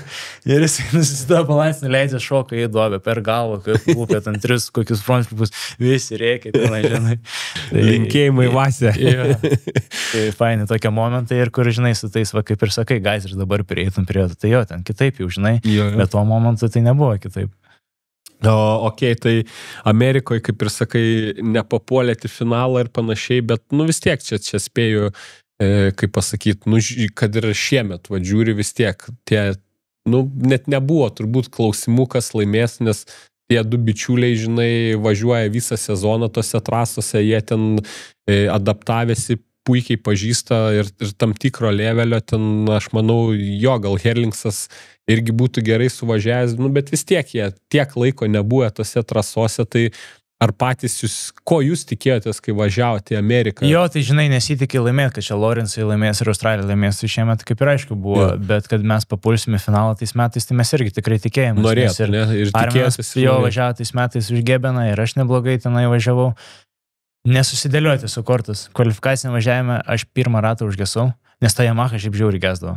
Nežinau kaip, kodėl, bet aš treniruoti kokius niekad nesu užgesęs su motociklu važiuodamas, o Star tai kokius 5 kartus užgesau. Bet jeigu važiavot su Yamaha, čia tie laikai, kai dar ne starterio laikai būdavo. Jau starterio laikai buvo? Jo, senai. Tai čia 22 galvo? Jo, okei. Žinai, aš toks Suzuki Kawasaki fanas. Senai starteris jau, jo. Tai aš užgesau 1 ratą, tada lievą rezultatą, nors ir taip palyginus 20 gal atvažiavau, ar 21, žinai, iš paskutinių. Arminas Šokala, Rokas Ly 1 ratą ir sulaužė ratą. Irgi. Ar ne 1 ratą? 1 ratą, man atrodo. Kažkas tai tokio. Ir tiesiog man nepaėjo kortą. Ir tai Arminas sulaužė ratą, ten realiai Rezo jau nebebuvo, o mes su Domantu baigiam ir ten netoli, žinai, trūko taškų, kad vos neiškart papultumėm. O tada ant kvalifikacijos belie kaip ir lyjo ir startai nepaėjo ir viskas. Tai, bet šansų tikrai buvo nemažai ir mes tikėjomės, kad papulsim, žinai, į finalą. Aišku, dabar žiūrint ten ne tokia ir tragedija, bet tuo momentu atrodė tragedija, miški. Jo, aš įsivaizduoju, tiek darbo įdėta, tiek toli nuvažiuota ir, kaip tu ir sakai, visi važiavo tam levelį, kur galėjo važiuoti. Jo. Ir Lietuva, kiek, jeigu gerai atsimenu, 1 kartą tik yra buvus finalė, teisingai? Ne. Ne? Kiek? Maggiore. Pirmą kartą Nacijas važiavau ir papuolėm. Aišku, aš ten žiauriai liau važiavau, dėl armijos papuolėm. Okay. Ir Vytautas žiauriai gerai suvažiavo 13, man atrodo, kvalifikacinė važiavime, ten Cooper Webb laikė už savęs visą važiavimą. Tai Madžiorą iškart papuolėm pirmą kartą Lietuvą, tada Anglijai labai blogai buvo, C finalę važiavom. Jo. Nu, ten Angliją žinom, kitų niuanselių. Jo, tada Anglijai, čia Anglijai senai, čia ne ta Anglija, jo, okei.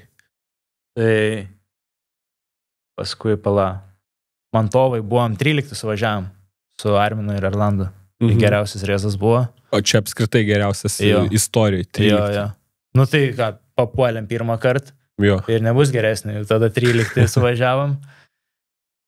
Ir tada dar papuolėm kažkur. Ai, ne, Asenė nepapuolėm. Nu, tai 2 kartus vadinasi finale buvo. Lietuva buvo, taip pavadinkim. Jau čia 2 kartus. Aš galvojau daugiau taip užtikrintai pasakyti. Ne vieną, 2. Tai ir gaunas, kad abu kartus ir buvai. Tai vieną kartą kas Arminas, tu Erlandas, o kitą kartą su Vytautu. Bučas. Nu, bet dėl Armino visą laiką papuldom.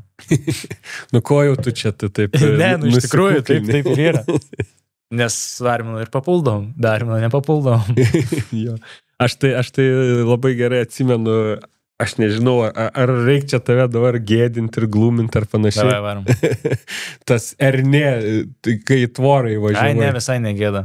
Startą gerai išėjo, laimėjo beveik startą. Jo, ten gerai išėjo. Tai...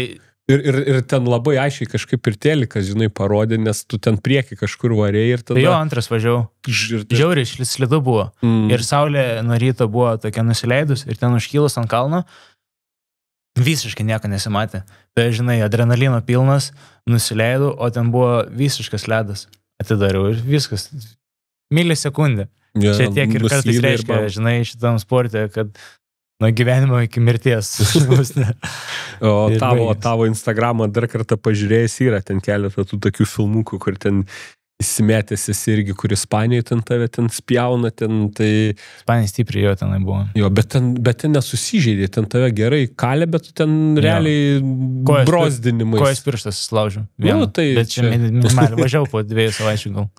Jo, o dabar aš esu tokį užsirašęs tokį klausimą. Jeigu imant visų laikų Lietuvos raiderius, motokrosininkus savo pikę, kai jie yra geriausiai savo formai, sudėliok Dream Teamą Lietuvos Motocross of Nations. Bet kurie raideriai savo pikę, kokie 3 raideriai būtų Lietuvos Dream Teamas. Tai aš savęs neimsiu, ne, aš čia, kad tipo išimti iš... Kodėl? Nenoriu, aš iš kitų. Tai, nesąmonė. Tai aišku sakysiu, kad aš. Tai Arminas, Arūnas. Tai ir Vytautas jaučiu. Tai žinok, iš tikrųjų aš irgi, kai tą klausimą dėliojau, tai aš irgi, jeigu paimant piką, kada buvo Arūncė savo pikę, tai Arminas vienareikšmiškai ir visą laiką galvoju, kas tas bus 3. Tai man irgi mintis buvo Vytautas, kad Bučas blemba savo laiku. Aš nenoriu jų, Arminas čia vienareikšmiškai, Vytautas Arūnų nenori ten, žinai, bet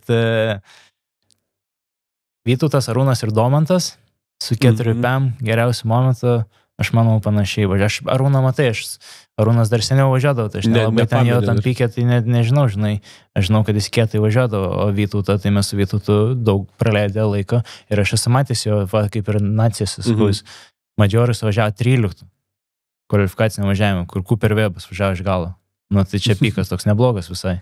Bet ir Domantas su 4 PM Nacijas irgi yra gerai suvažiavęs kvalifikacinį važiavimą. Kuriuose čia važiavusi? 15, ten irgi važiavo. Tai čia irgi, žinai, taip, nežinau. Supratau. Bet kažkaip, žinok, panašiai ir aš buvau susidėliojęs pas save galvoj, nes jo, Vytukas savo metu lauždavo normaliai akceleratorių. Dabar toks, tai kodėl nusprendai baigti motokroso karjerą? Aš nenusprendžiu jos baigti. Sustabdau, pradėjau važiuoti, sustabdau, bet atėjo tas momentas, kai buvo man 19 gal metų Nu, iki tol aš ten gyvenau dar, kad aš čia profesionalas būsiu ir, nu, jau nebegal, bet tuo gyvenau, žinai. Ir, nu, atėjo toks momentas, kur, žinai, užaugau, baigiau mokyklą, tėvas irgi ten su mažiau, žinai, prisidėjo, nusako, kad tu suaugęs, jau, žinai, ten nepasiekėm, ten tarkim, kad tu iš to, žinai, gyventum, tai, nu, kažką reikia galvot. Ir ten finansiškai, žinai, nebe tai prisidėjo, aš tada pradėjau ir pats ride and style, žinai, liūdukus daryti ir važiuoti, ir stengiuosi dar profesionaliai važiuoti, ir rėmėjų ieškoti, ir gyventi jau reikia, ir, nu, tiesiog susidėjo, kad visko per daug buvo ir nebetlaikiau, žinai, to spaudimo, ir su Falconu, kai važiavau Adake, paskutinis buvo sezonas, čia 2019 gal metais, su Dupem. Neblogai iš tikrųjų važiavau ten tais metais, Adake važiavau ten 10-ukė dažnai, žinai, ir 5-ukė. Molinė 4 buvau, žinai, Adake. Bet vis tiek per daug psichologiškai, žinai, man buvo ir nusprendžiau, kad reikia jau biškį sustabdyti, va kiti metai jau buvo, kad nevažiavau profesionaliai, žinai, dirbau, gyvenau, įstojau univerą. Tu važiuodavai į varžybas, bet jau ten skaitydavai save, kaip važiuoji, nu, dėl savęs iš serijos. Ir Lietuvoje važiuodavai. Tai iki kol atėjo Šveicarijoje tas pasiūlymas už Yamaha važiuoti, vėl tai biški, taip, žinai, kažkaip tai susimotivavo, ten neblogas sąlygas buvo ta Šveicarijai. Ir kaip ir grįžau tipo tą pro, žinai, lygį, bet vis tiek aš jau tada ir treniravau, žinai, ir taip toliau, tai niekad aš realiai pro savęs nebesuskaitau, nes aš jau dirbu 2 darbus, žinai, ir važiuoju. Supratau, tai dabar sudėliojam 19, skaitai, kad profesionalo karjerą baigėjai, tada pradėjai ten daryti ride and style treniruotės, ir kiek tau, kai tau pasiūlė į Šveicarai, kiek tų metų buvo? 2 gal? 2, tai žodžiu nuo to, kaip pasakėjai, kad kaip ir jau baigiu profesionaliai, praėjo 3 metai ir tada bum, staiga vėl. Kaip jie tave pastebėjo? Tu dar važiuodavai kažkur į užsienį tuo metu, ar... Ne. Ar jie Lietuvoje tave pastebėjo? Lietuvos ne, tai varžybos? Aš su draugu vienu tenai pažįstamas buvau, kuris važiuoja iš tą komandą, sako, mes ieškom raiderį Dupem. Sakau, gerai, važiuojam. Kalėdus buvom, atrodo, aš atsimenu, dar taip pasėdžiu. Just like that. Prieš, ne, nu, bet jūs sniegas čia buvo. Sakau, gerai, važiuojam. Tai už 2 dienų su tėvu sėdom į mašiną ir nuvažiavam iš Šveicariją pasimt mocų ir ten fotošutas buvo komandas ir taip toliau. Ok. Ir kiek tų metų jiem atstovavai? Tai 1 metus pavažiavau, tada kitais metais vėl Lietuvoje buvau ir tada kitais metais vėl už juos važiavau. 2 ar 3, vienu žodžiu.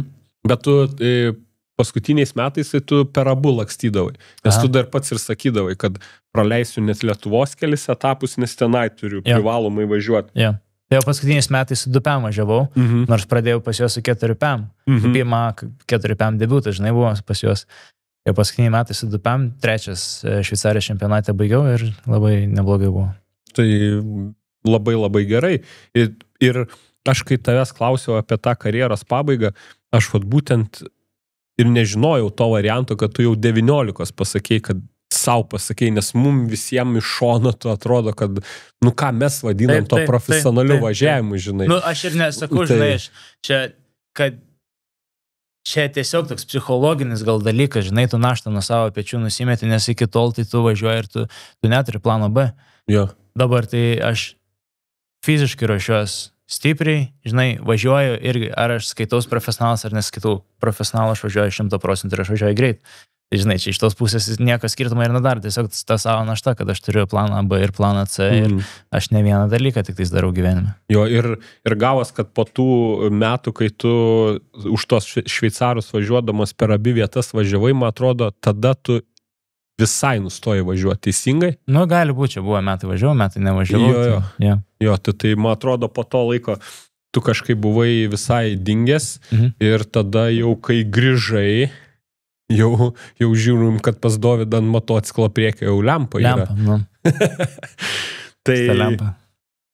Tai, man atrodo, dabar jau nepraėjus nei 1,5 valandėlės galim prieiti jau ir prie tos karščiausios turbūt temos, ne, ką šiai minutėj turbūt visi tave labiausiai seka ir domis ir kas ten vyksta ir panašiai. Aš iš karto vėlgi nesupyk, nes kelis kartus jau į drimtimą nepaėmiau, tai jau vienas man minusas. Okay. Nu, nieko, atleis. Tai matai, nežinojau, kad suprato, važiau, būtum gal idėjas. Tai va. Ir žinok, aš 100% tikėjau, kad tu Dakarą važiuosi, 110% tikėjau, bet kad šiemet, žinok, pasiruoši ir sujudėsi. Kažkaip, žinok, biški padvėjojau. Aš irgi dvėjojau. Tai tą Dakarą, kad 100%, kad išvažiuoji į Dakarą, aš manau, tu prieš Dakarą sėsi su... Kai lėktuvė sėdi. Turbūt. Jo, nes, biudžetas tas yra klausimas, žinai, jis čia taip lengvai nesirenka, jisai, kad tu pradėjo čia vasarą, žinai, visiems atrodo toli tas renginys, bet jisai nėra, žinai, vienu žodžiu. Tai mano dabar, tu kai pradėjai važiuoti su Enduro, čia, palauk, pirmas tavo sezonas su Enduro? Jo. Pirmas sezonas. Pernai jau biški važiavau. Jo, pernai biški važiavai, dabar jau grįžai ir man toks tiesioginis, labai paprastas klausimas. Kai užlipai ant Enduro moco, ar tai buvo užlipimas su tikslu, kad aš pradedu siekti link Dakaro, ar pradžiai buvo taip, kad pasilgau moco, bet gal nenoriu į motokroso discipliną, gal noriu biški labiau neįsižeiskit tikrai nieks cross country ar enduro ar panašiai, bet gal biški kažkokios, lengvesnės disciplinos. Čia vienareikšmiškai net norėjau, aš galiu pasakyti. Aš bandžiau viską. Tai toks ir klausimas. Ar užlipęs ir pradėjęs važiuoti enduro, iš karto sėdai su tuo tikslu, kad... Jo, jaučiu. Aš pernai metais čia žiemą tokia... Kažkur tai pasąmonį, žinai, visą laiką aš, aišku, kai motokrose važiavai, ten niekad negalvoju, kad aš čia važiuosiu Dakarą, žinai, kai daug kas ten Lietuvoje tą Dakarą tik ir žino, tai man net ir klasiokai žinau, čia Dakaras, čia važiuosiu Dakarą, nevažiuosiu, aš nenoriu tam Dakarą važiuoti, aš MXGP važiuosiu, čia labai skirtingi, žinai, dalykai. Bet kai baigiau važiuoti motokrosą ir jau tos mintis nuėjo apie pasaulio čempionatus, tai po kars nuo karto sugrįždavo tas Dakaras. Kažkur pasąmonė gal būdavo, bet pernai metais žiemą vėl panašiai kaip su Šveicarija, važiuosiu Dakarą ir bandau važiuoti Dakarą. Bet tai jeigu tą tavo trumpą istoriją apie Šveicarijos patekimą į Šveicariją prisiminus, tai tau kažkas pasiūlė į Šveicariją. Tai ir čia su Dakaru taip pat gavos, kad kažkas pasiūlė ar kažkas papušino? Su Arūnu pasitreniravau pernai roadbooką biškę. Tada iš aplinkinių biškį irgi sulaukiu tokią, kaip gal varyk, gal bandyk. Ir viskas tiek ir užteko. Ir važiuojam. Supratau, tai šiemet mačiau irgi LMSF-o Instagrame, kad buvai jau gražiai įdėtas, kaip enduro ir cross country Lietuvos čempionas, tai sveikinam. Ačiū. Dar kartą, tai čia prie tų 5 motokrosą dar prisideda 2 kitų disciplinų, tai jau 7 kartus čempionas, tai jau kaip Šumacheris. Tai... Rūkštelas nieks neaplenks 20 kartų Lietuvos čempionas. 20 kartų Lietuvos čempionas, tai kokios čia disciplinos? Motokrosą, tai tais laikais jie važiuodavo su vienoj klasiai, tipo 5 ir 8-5 čempionas šiais metais. Kai pasakodavo Arūns irgi taip pat iš kartų už kelias važiuodavo. 20 kartų čempionas. Ir tu neįdėjai į savo top listą. Tu irgi ne. Ne, visi kieti čia tą listą irgi, žinai, labai sunku irgi dėlioti, kai skiriasi ir laikai, ir motociklai, ir visa kita. Jo, tai gerai, tai supratau, sugalvojai, kad nori važiuoti ir papasakok biškį apie virtuvę, nes kalbėjom su Arūnu apie tą virtuvę, kalbėjom apie tas pirmas privalomas varžybas, su kuriamis gauni tarsi tą pakvietimą į Dakarą, kurias tu beje prieš 2 savaitės labai sėkmingai finišavai, kalbu apie Maroką, bet papasakok šiek tiek iki to, ką reikėjo padaryti, ką reikėjo gal fiziškai, techniškai, ką išmokti reikėjo. Aišku, roadbookas tai yra visiškai skirtingas dalykas, ko motokrose neturim, važiuojam trasoje ir važiuojam greitai ir šokinėjam, bet naviguoti nereikia, tai gali šiek tiek irgi gal papasakoti apie tą pradžią ir kokie iššūkiai buvo. Tai aš tas varžybas kvalifikacinės, kaip sakei, tai gal biškai ir prašokų kelias žingsnius, nes pagal viską tu daugiau turi suvažiuoti varžybų, kad tu kvalifikuotumės į tą Dakarą. Net ir Arūnas šiemet, mes kaip Breslau važiavom, aš sakau, norėčiau Dakarę, tai nelabai tikėjau manim, kad aš važiuosiu Dakarę šiemet, bet aš tikėjau. nežinau, tuo momentu aš labai dar net negalvoju, žinai, čia šiemet ar ne šiemet, nu, kažkada galvoju. Bet kai jau nusprendžiau, taip nusprendžiau. Ir, žinai, su savo CV, ten organizatorius mane praleido su vienom varžybom, nes šitas, tipo, moku biškį važiuoti su motociklus, žinau, šanką buvo kur stabdis, ten tą Maroką suvažiavau ir gali tą Dakarą, sako, važiuoti pabandyti. Tai ir bandau. O ką dar klausai? Jo, tai kokia ta pradžia buvo, žinai, užlipai ant enduro moco, cross country, važiuoja 2 valandas be sustojimo. Bet čia nelabai yra, žinai, kad cross country ralis, nu čia 2 skirtingi pasauliai. Tiesiog važiavau cross country ir enduro tam, kad važiuoti su motociklu, žinai. Tiesiog, kad palaikyti savo kaip fizinę formą ir panašiai. Jo. Aišku, ir norėjau ir važiuoti varžybose čia Lietuvoje, tai faina buvo ir tam cross country ir enduro, nesakau, kad vien čia tik dėl Dakaro važiavau. O tai kada tada buvo tas pirmas tavo užlipimas ant ralio? Ar nori pasakyti, kad tu ant ralio moco pirmą kartą užlipai? Dabar? Nu, pirmą kartą? Ja. Šitą Hondą, kur Marokė važiuoji, pirmą kartą važiuoji. Ja. Nu tai ką ten skirias, ten, žinai, rally nėra taip, kad motokroso trasai. Motokroso trasai, kad pajaus mocą ir kad tau jisai tiktų, turi labai jau turi viską išlaižę, žinai, būt. Ten rally, kas atsakė reina, ten, žinai. Tai svarbiausia, kad tas mocas nelūžtų ir svarbiausia, su kelią knygą susidraugauti. Tai su to motociklu viskas tenai gerai. Aš Portugalijai, nu ką, padarėm 3 treniruotės. Tada 2 treniruotės Marokė padariau, 5 dienas buvo su raliniu mocu prieš Maroko ralį. O ten, kai buvo varžybos, kur ten, ar Slovenija, Slovakija, ar Lenkijoje, kur ten ir naktį važiavot ir panašiai, tai ten buvo dar su tavo varinytė, ne, su enduro. Supratau, ir ten navigacijos nebuvo tose varžybose? Buvo jau? Jo. Ralis. Ok. Proper ralis, tik jis ne pasaulio čempas, Marokas pasaulio čempas. Pratau. Tai papasakok šiek tiek šituos vadybinius reikalus, jeigu gali ir jeigu nori, kaip irgi paieškos motociklo ir panašiai, visi tie vadybiniai reikalai, kur skrįst, kam paskambint, kaip galų gale užsirašyti, nes kai kalbėjom irgi su Arūnu, tai Arūna tą juokingą istoriją sako, kur atvažiuoju, mocas man kažkur paruoštas ir tas, sako, labiausiai apdryskėsi buvo mano, kurį gavau iš komandos, kuriai sumokėjau už tai ten pinigus ir panašiai. Bet kaip tas vadybinis... Su tom komandom tai būna, aš irgi dabar, žinai, paskutinius metus, ten, tarkim, Šveicarijai, kai važiavau, tai ten mane, žinai, prašydavo vos ne, kad, žinai, važiuočiau, buvau jau pamiršęs, kaip yra, kai aš prašau, kad važiuočiau ir moku, žinai, pinigus. Tai vėl nuskritau irgi į Maroką ir supratau, kad jie taip nežiūri, žinai. Tai jeigu ten visko neprižiūrėsi, kiekvieną tenai, žinai, smulkmenas, tai gali ir pražiopsoti, nes, žinai, ne tiek jie suinteresuoti, žinai, į tave ir visą laiką negali 100% duoti jiems ten tos laisvės. Tai iš tos pusės jo, o iš tų organizacinių reikalų. Tai aš šiemet važiuoju su komanda, su kuria važiuoja Nerimtas pernai, jis man rekomendavo ją. Aš paskambinau ir dar keliam, kai nusprendžiu čia į tą Dakarą važiuoti, bet šitie atrodė labiausiai suinteresuoti, tai todėl jos ir pasirinkau ir jie palengvina mano darbą labai, žinai, su tom registracijom, su visko šituo.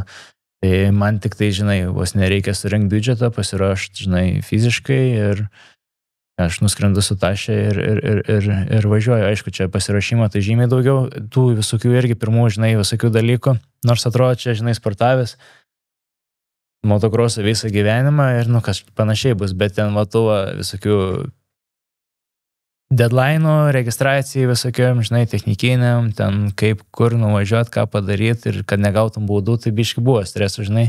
Pirmą Marokai, aš manau, ir Dakarė taip pat bus, bet gerai, kad yra komanda, jie man palengvina. Supratau, jo, nes ten ir checkpointas ir ten iš serijos važiuoji 300 km, kurių tu net neįskaitoj važiuoji, tiesiog degini kūrą ir savo energiją, kad atsistoti ten į checkpointą, nuo kurio jau pradedi važiuoti. Tai aš manau, tas irgi gal šiek tiek, o pavyzdžiui, kai važiuojate tą checkpointą, visi ten vorele važiuojat, Ne, paleidžia, matai, tai tu išvažiuoji dienos. Jo, išvažiuoji iš Pilvako, ta pozicija, kurioje ir startuosi, tai išleidžia po minutės arba po 2. Jeigu 20-ukė esi, tai kas 2 minutės išleidžia, jeigu 10-ukė, kas 3, o nuo 20 po 1 minutę. Nu tai va, taip, ir išvažiuoji po minutę. Netgi tą pravažiavimą irgi ne visus kartu išleidžia, o ten irgi per intervalą. Bet tai pasyviai, žinai, vienas kitą, jeigu ilgas pravažiavimas, tai ten labai daug laiko būna, ten gali ir sustoti 3 kartus į tulką. O tai iš Maroko prisimink, kiek buvo dienoje ilgiausia valandų, kur praleidai ant birbalo? Iš tikrųjų laikrodis tą dieną. Tai 800 kilų buvo ir į Stravą net neįsikėliau. Įsivaizduok, iš tikrųjų laikrodis ir Stravą neįsikėliau. Realiai nesiskaito. Jeigu nebuvo Instagram'e, vadinasi nesiskaito, ne? Nes tu ten... Pradėjom 5 ryto, baigiam 4. Tai 11 valandų jaučiu. 11-12 valandų kažkas tokio. Bet different kind of level, ne, čia toks reikalas, kai vis tiek į motocrossą atvažiuoji, kad ir toli važiuoji, bet vis tiek tai būsikė pamėgi, tai dar kažko, čia realiai buvo jaučiu tokių po 3-4 valandas maks, kad mėgi, nes ten mačiau irgi tavo stories, visas dar ten 3 nakties, visas užsimegojęs jau lifte, jau ten varai irgi kažkur registracijas. Tai... Žinai, stengiasi vis tiek, tas dienas baigęs greičiau, tu realiai galėtume eiti mėgoti jau ir 7-8, bet neišeina taip mėgoti. Nes vis tiek ten, žinai, ir labai šiaip psichologiškai buvau pavargęs Marokė. Nelabai, žinai, nežinau, nebuvo taip, kad jau nebegaliu, nebenoriu. Kai nugriuvau, buvo sunkiau biški, bet esmė yra labiausiai išvargina bendras nuovargis, toks, žinai, gaunas. Fiziškai, tai per visą tą savaitę aš nebuvo, kad ten super pavargčiau, bet tiesiog, žinai, tai pradeda vieną vietą skaudėti, pradeda kitą vietą skaudėti ir po kiekvienos dienos to galvojimo, žinai, tu labai suskaupęs turi būti visą dieną. Tai psichologiškai pavargęs, toks, žinai, labiau būni. Ten savaitę nebuvo tas ralis, dabar bus 2. Dabar bus 2. Dabar bus 2. Tai apie tą mėgojimą irgi, žinai, galėtum anksti eiti mėgoti, bet vis tiek stresas, visa kita, ten neišeina 8 eiti mėgoti. Tai Marokė normaliai, kad ir 3 keltis, ant tarkim 9 kokią nainį mėgoti, 10 mėginti. Bet tai dabar jau bus dar kažkokių tarpinių varžybų, ar jau dabar jau į Arabiją? Kiekvienas tarpinės varžybos. Jo, supratau. Tai norėtum, gerai, tobulom sąlygom važiuotum visas tas varžybas. Tai ir Nerimantas, ir Marokė jaučiu būtų važiavęs, žinai, bet kiekvienas čia pajudėjimas tam raliai jau kitaip skaičiuoja. O jūs šiemet startuos Dakare? Jo, kartu važiuosiu komandai. Ok. Jo, tai dabar gaunas, bet jiem nebereikėjo važiuoti, nes jis jau yra važiavęs, jau kaip ir leidimą turi, tai jiem jau nebebūtina ten tų tarpinių kažkokių važiuoti yra. Supratau. Ok. Ir dabar, aš žinok, prie Dakaro dar grįšiu, nes turiu keletą tokių irgi nekuklių klausimų, bet prie Dakaro grįšiu. Na va, grįžom. Žiūrovai gal ir nematėt, bet mes buvom šiek tiek išėję pasivaikščiot. Parūkyt. Jo, ypač to, ne, parūkyt. Jo, grįžom ir, kaip ir sakiau, dar 2-3 klausimus tokius paprastus apie Dakarą dar pasiliksiu pabaigai, bet dar noriu dar vieną dalyką su tavim pakalbėti, apie dar vieną tavo amplua, apie kurį dar nekalbėjom. Ir tą amplua aš ir pradėsiu vėlgi nuo Eivido pasakymo, kai su Eividu kalbėjom, kas buvo tavo tas lūžis, kad tai pradėjai į viršų važiuoti ir panašiai, tai irgi vienas iš pasakymų buvo, kad tai daug davė ir trenerio darbas ir panašiai, ir užklaustas, kodėl būtent su Dovydu sportuoja, tai buvo toks atsakymas, kad sako, mes su Dovydu sportuojam todėl, kad mes sportuojam, norim į ateitį. Mes nenorim žiūrėti, kaip kažkas darydavo anksčiau, ten, žinai, atvažiuoju į posūkį, varau iki pat viršaus borto, sankabą nuspaudžiu akceleratorių iki galo, bum, atleidžiu ten dulkės ir mėšlas ten kyla iš po ratų 8 metrus į viršų, po to pasižiūriu įveikimo laiką rato, žiūriu -10 sekundžių, žinai, toj vietoj prarasta. Tai sako, ir sportuojam todėl, kad su Dovydu tai mano ir noras ir buvo toks, vat kaip, ar vėl čia tas natūraliai, žinai, gavos tas treniruoti, ar kaip gavos, kad pradėjai, kas pirmas apskritai buvo tavo tas, ar priejo kažkoks tėtis ir sako, Dovi, gal gali vabiškimą ten berniuką ar mergaitę pamokinti, kaip ten tą daryti ir iš to išplaukė, gal prisimeni, kokia ta pradžia buvo, žinai. Aš pats dabar pagalvoju, aš pats nebuvau pagalvojęs, bet vėl tėvas. Mindė. Jo. Tai va, tais metais, kai baigiau už vokiečių komandą važiuoti, nusėdžiu namuose ir tėvas sako, tai važiuok į Ispaniją, treniruoti stovyklą, padaryk žiemą. Nebejokauk, kokia stovykla. Treniravęs aš nesu nieko. Tai gerai, sako, važiuok pavandys. Mano tėvas paprastas žmogus ir taip pasako, padaro. Ir taip, aš žinai, kartais linkęs permastyti. Ir sako, važiuok. Gerai, pabandys, žinai, iš pradžių taip, kur aš jau važiuosiu, nes treniravęs, paskelbiau stovyklą Ispanijai. Ir tada man parašė Eimanto tėvas Čepulė. Ir prieš tą stovyklą buvo dar 2 mėnesiai, gal reikia, sako, varom į treniruotę, aš noriu, kad treniruotum Eimantą. Tau 19 tada buvo. Jo. Tai nuvažiavome į porą treniruočių su Eimantu, tada į varžybas nuvažiavome į areną, sutarėm labai gerai, man patiko, jam patiko. Ir prasidėjo ta karjera. Ir realiai pirmas treniruočių stovykla rimta buvo iškart Ispanijai. Tai taip ir prasidėjo tos treniruotės. Tai pirmas mokinys Eimantas Čepulis. Jo, Eimantas. Skaitau, neblogas visai, ne? Jo. Na, tai treneris, žiūrėk, koks. jo, tai viskas. Juokauju, ne. Jo, geras mokinys, talentingas labai Eimantas. O tai Ispanijoje tas pirmas buvo, kas važiavo, ar vaikai jaunieji tie raideriukai važiavo, ar važiavo tokie, kaip aš liuliuotai, kur ten visokių buvo. Su Vilniaus motosporto mokyklos Rimgudu darėm tą stovyklą, tai jo vaikų važiavo nemažai. Ir tada važiavo ir jo, visokių, ir vaikų, ir saugusių, bet profesionalų. Buvo Arnas Vedlugavo. Tai jisai greičiausiai važiavo. Ok, supratau, tai taip ir prasidėjo, ne, ir užsikūrė, ir po to viskas peraugo į tokį variantą, kad dabar kaip ir savo komandą, taip turi, taip reikia. Turim ir komandą, jo, turim burelį, turim treniruotės, turim stovyklas, turim burelį. Kas yra burelis, papasako? Burelis yra, kur šiaip tai visą laiką žvengdavau, nes man vaikystėje, kai mokyklą eidavo, sako, motokroso lankai. Jo. Sako, negalim lankyti motokrosą, tokio dalyko nėra, čia to nekašys. Ir dabar lanko motokrosą pas mane. Lanko motokrosą burelį. Tai žodžiu, ne tie, kur galbūt siekia karjeros, bet tie, kur irgi nori tiesiog pasivažinėti. Ne, tai čia, žinai, tu gali siekti ir lankydamas burelį karjeros. Esmė yra, kad tiesiog mes pasirūpinam visais dalykais už juos. Ir motociklą duodat ir aprangą. Jo, jų motociklas pas mus garažiai yra, Karolis prižiūri motociklus, Karolis nuveža motociklus į trasą, Karolis paima jos iš mokyklos ir nuveža į trasą. Tai vaikam, nieko nereikia daryti realiai, kadangi Vilniui, žinai, šitas sportas reikalauja labai daug laiko, tai daugelis tėvų neturi laiko, bet vaikai nori važiuoti. Tai va, suteikiam tokį galimybę tėvam, kurie neturi laiko, kad jų vaikai važiuotų su motociklu ir važiuotų nemažai ir važiuotų ganėtinai profesionaliai, kad ir kokiam lygiai, žinai, tai bebūtų. Nekuklus klausimas, sako, niekad nereikia klausti tėvo, koks mėgstamiausias jo vaikas, jeigu žinai, ten turi 3 ar 4, visus myliu vienodai, bet ar turi kažkokį savo išauklėtinių favoritą, žinai, iš kurio daugiausiai tikies, kurį labiausiai mėgsti, kuris geriausia darbo, kaip čia pasakyti, kultūrą turi ar panašiai? Ne, aš favoritų tikrai neturiu. Aš visus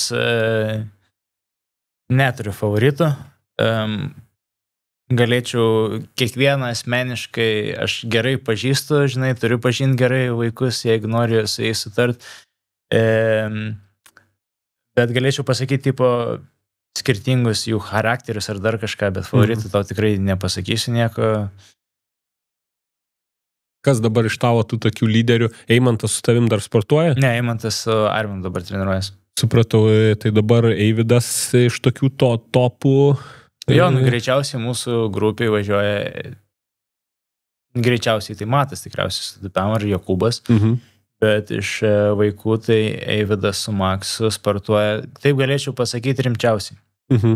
Rimčiausiai turiu omeny, kad važiuoja Europos čempionatus, žinai, ir investuoja daugiausiai į šitą sportą. Ir matysim, kas gausis. Ok, jo. Ai, per tolį, ne? Pakartot? Gerai. Čia apie favoritus pradėjo klausimą, tai ir Jo, tai ir tada dar apie tą treniravimą labai ilgai neišsiplečiant, bet iš kur, kaip pasakyti, tą, kaip čia pavadinti, medžiaga, žinai, nugi nieks neduoda irgi vadovėlio ar ten kaip matematikos kažkokio kurso, kurį privalai vaikam išmokinti, ten, žinai, trukmenas ir panašiai, iš kur irgi žiūri YouTube'ą, žiūri ten Moto Academy ir pats mėgini pritaikyti, ar gauni irgi kažkokių patarimų, gal prisimeni iš savo laikų, kaip sudėlioji, kaip čia pavadinti, tą burelio kursą, burelio temą ir panašiai. Matai, čia labai plati tema yra. Tas burelio kursas, kaip dirbti planas, ar kažkas planas, iš vis yra kitas dalykas, tu planą kiekvienam atskirai, žinai, turi dėlioti ir taip toliau, bet kaip dirbti ir kaip treniruoti, tai prasidėjo iš pradžių, tai tiesiog pats žinojau visą, žinai, 20 metų važiavau su motociklu, tai žinojau, kaip ten važiuoti su juo. Bet visą laiką tu ir turi tobulėti. Aš perėjau per daug trenerių. Mačiau daug raiderių, užaugau su daug raiderių, kas dabartinė vaikams, žinai, kodėl aš, tarkim, Arminas, galim tikrai daug pasakyti, nes mes užaugom su pasaulio čempionus, kurie dabar 3 ar 4 kartus ir viską matai, ką jis, žinai, darė. Tai visą laiką stengiasi bent jau aš užbėgti įvykiam už akių, nes ypač šio laikiniam pasaulyje visi labai tik tai, žinai, žiūri šį momentą ir kaip šitą taurę gauti. Bet aš žinau, ką Prada darė su šiam 5 ir žinau, kur jis yra, žinai, dabar ir plius minus, ką per tos metus, žinai, darė. Tai aš ir tam vaikui, žinai, galiu plius minus padėlioti planą 5 metai į priekį, kaip tenai gal būtų geriausia. Aišku, aš tikriausiai, žinai, čia niekad negali nieko garantuoti. Aišku, nuo pačių dar vaiko irgi bet dažnai su tėvais kartais būna sunku dirbti, nes nemato, žinai, tos ateities ir net neįsivaizduoja, kaip čia, žinai, galėtų būti ir priima sprendimus, kurių nereikėtų priimti, tai va stengiuosi šitą užbėgti įvykiam už akių. O mokinuos, nežinau, nežiūri nei AJ, nei dar kažko, aš manau, skirtas labiau mėgėjam ir pradinukam, kurie ar trenerį neturi, ar dar kažko. Ten aš stengiuosi galvoti paprastai, kaip greičiausiai ir paprasčiausiai tau, žinai, važiuoti. Ten iš mėgėjų ir iš pradinukų pusės, o iš jų profesionalų, kas greičiau važiuoja, tai jau, žinai, tada kiekvieną asmeniškai tu žiūri ir dirbi ant kiekvieno ten tų trūkumų ar pliusų kažkokių tai. Dar kažką norėjau sakyti. Pamiršau, dar kažką neklausytų manęs, neklausytų.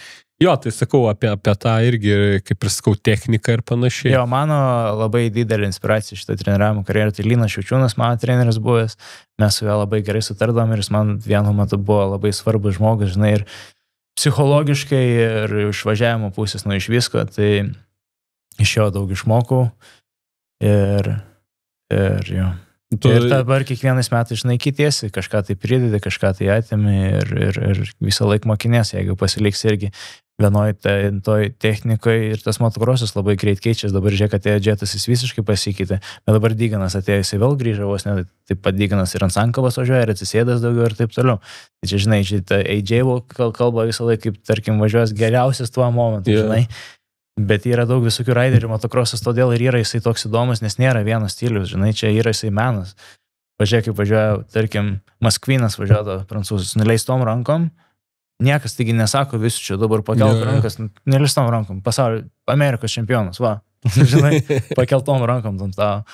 Tai va ir pradinukam sustatyti bazę jo yra kažkokia, tai aš manau, pagrindai ir taisyklės, bet kuo tu greičiau pradedi važiuoti, tuo labiau open tu esi ir tu turi taip, jau prisitaikyti prie raiderio, o nestengtis, kad raideris prisitaikytų prie tavo norimos technikos, kur tu nori, kad jisai važiuotų, žinai. Geras atsakymas, man patiko. Nesakau, čia menas yra, čia nėra, žinai, vienos taisyklės, kaip tu turi važiuoti. Nes čia, žinai, neturi visur kojas kišti į laitaume. Viena neišsikiša gal koja, kaip nekišti tas kojas.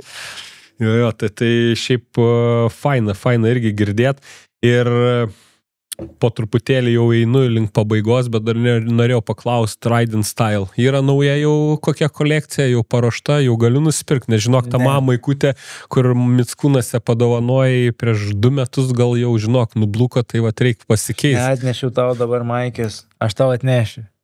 Kito podcast'o nelauksim, aš tau, kad su kalėdom padovanosiu.